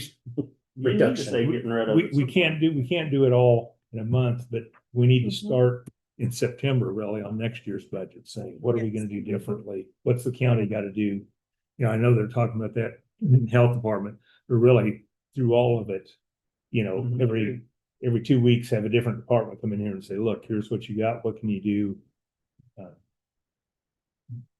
Like I say, that's what I realized taking out of CIP is a Band-Aid, but Yeah. we can't make all these cuts in a month. We've got to, Absolutely. like I say, not that we love budgets, but really as soon as this one's done, we got to start on next year's, Yes. what our plans are for next year to modify things. No, and I absolutely agree, Commissioner, because we cannot do everything right now. We cannot fix this problem immediately. This is going to take some time to get back to where, however you guys design the future of Riley County. And I agree, we need to look at more than 1 year at a time. And I also think you guys need to have these conversations with your department heads. Yeah. Because it cannot just come from me. They need to hear from you. And, you know, if I send an email saying that, you know, hey, commissioners want this, and, you know, I'm just relaying the information, but they want to hear it from you guys. Mhm. If I may also, I mean, that your administrator should really be able to spearhead that whole thing, Mhm. right? If we start in September, the administrator won't be Yeah, here. yeah, right. I bet for future discussions as we Yeah. tailor it down. Like I say, and this was something I was going to bring up for the Mhm. county officials meeting Monday. Yeah. To start, that we all need to start talking about it, that you're gonna have to Band-Aid it this year. Yeah. And then, but it's not something you can do every year. It's a temporary solution this year and then start long-range planning as soon as this is done. Yes, I agree. Yeah, and, you know, we're gonna be getting more cuts from the state, from the national on a lot of these programs, and it's, you know, I don't think we can always care of those things. Yep. You know, it's something to look at. And I would just appeal to you guys as people that sit on the law board, because Yeah. RCPD, we have very minimal control over. So this is a 3.42% increase. And not only, I mean, the appropriation was small, and I We're doing the same thing in the law Yes. board. Yeah, we are. Starting next Yeah. month, saying, we gotta look at next. Okay, yeah, I'm just appealing to all of you, just Yeah. because it's hard when all of our other departments get, you know, they have to make all these cuts. And I know you guys are making cuts in our CPD, and I understand that and I hear that. It's just really hard to explain that there's a 3.42% increase on the RCPD fund, but we're at a negative 0.06% on general. It's just really hard for department heads. Sure.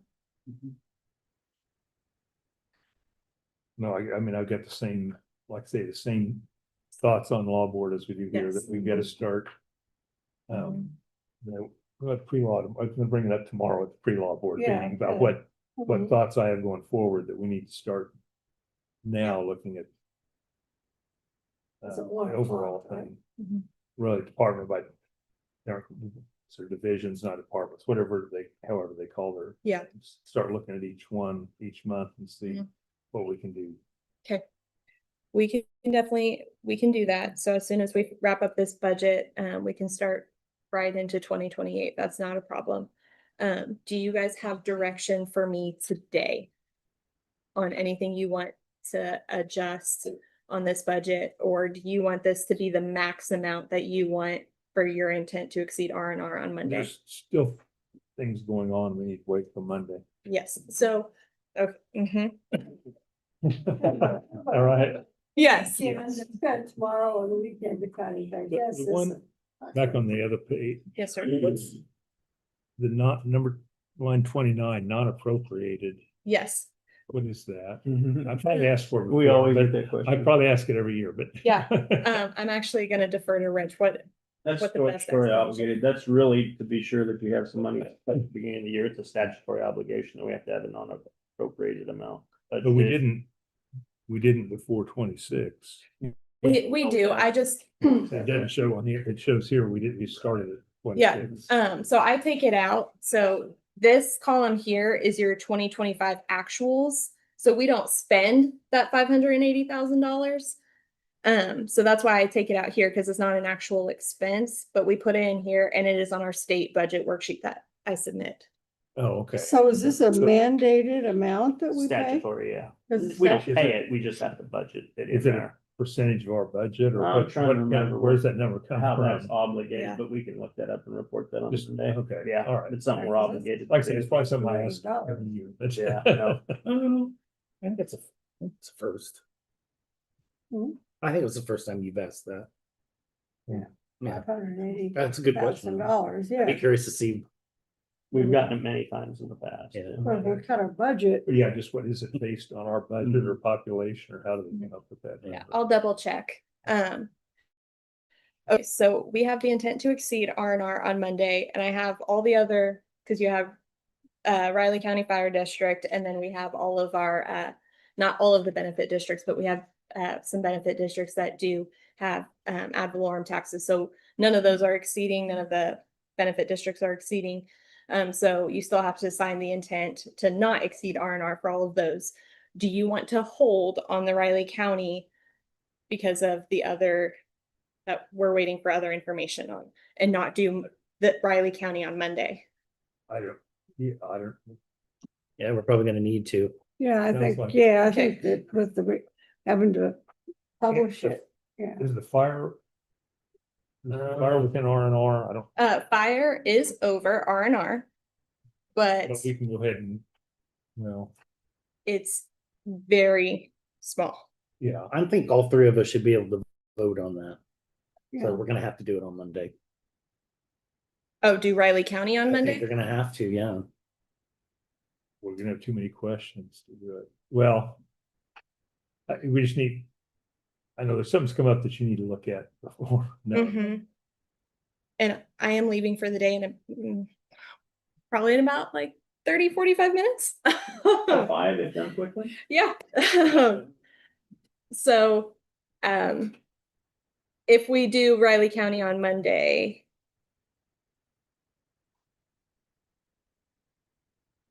do you want to do the 42.938 mils? no. I don't. I think we need more information. Mhm. He's correct. Between now and Yeah. then. Correct. We need And more hopefully, information. hopefully Rich can, He's correct. We need more information. Mhm. because That's what We've got we're a big- working on right now. we've got a big question mark in Mhm. there right now. Okay, so I will bring the other ones on Monday, but Catherine, you are gone on the 16th and the 20th, but we have to certify our intent to exceed R&R by the 20th. By the 20th, yeah. So I can bring it back on the 16th, but we just won't have Commissioner Foki here to vote on it. And I hear you. I know all three of you should be here to vote. Can you zoom I in? know we were talking about doing the health department later. Well, I don't think you guys are doing the health department now. On the 16th, you're doing that on the 23rd when you'll be back. But can you zoom in on the 16th? Maybe, I don't know. I could. I- Nothing else you could touch base with her, couldn't you? I don't think we'll have I think it'll be a 1-to-1 vote. A what? I think it will be a 1-to-1 vote. I don't think I will have enough for it to pass. Because I know where Commissioner Ford stands.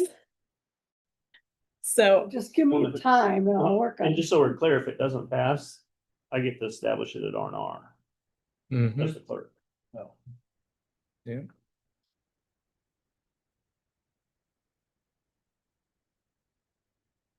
well, that'll be really difficult to manage for 2027. And you're gonna, It's not. Beans and weenies and weenies and beans.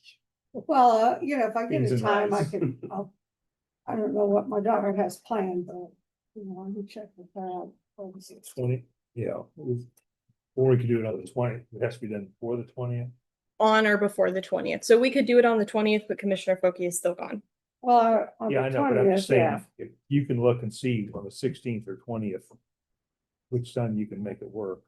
And just relay that to Brittany, Catherine, and she'll coordinate it. Okay. Which day's I best. mean, if there's a certain time of day. Oh, yeah, We'll for put sure. that into schedule, be it needs to be earlier and skipping on what, like I say, what. Yeah, because I gotta see what she's got. What she's You gotta got find here, out what she's got.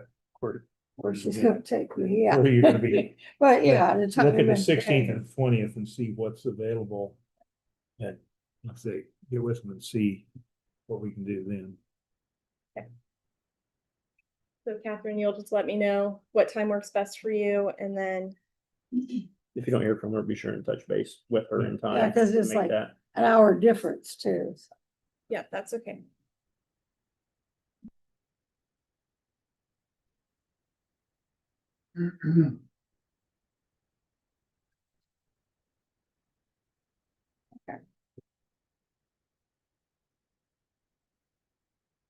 Okay, anything else that the commissioners have questions on or thoughts?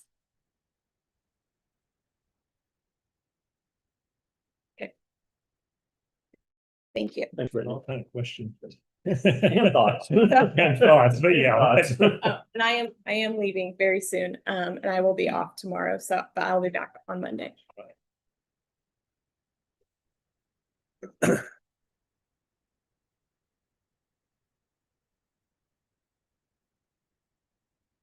Better make different plans 2 months ago. Yeah, I do rearrange some stuff on my schedule too, but we're good for now. Yeah, I'm traveling part of this. Yeah. We have anything else? I don't. Okay. Yeah. Go ahead and make a motion to adjourn the July 9th meeting of the Riley County Commission. Second. So moved and seconded to adjourn the July 9th meeting of the Raville County Commissioners. All in favor? All right. Aye. Everyone have a good weekend. Oh, hey, Rich, need to schedule something. Oh, so that. Bigger board still live.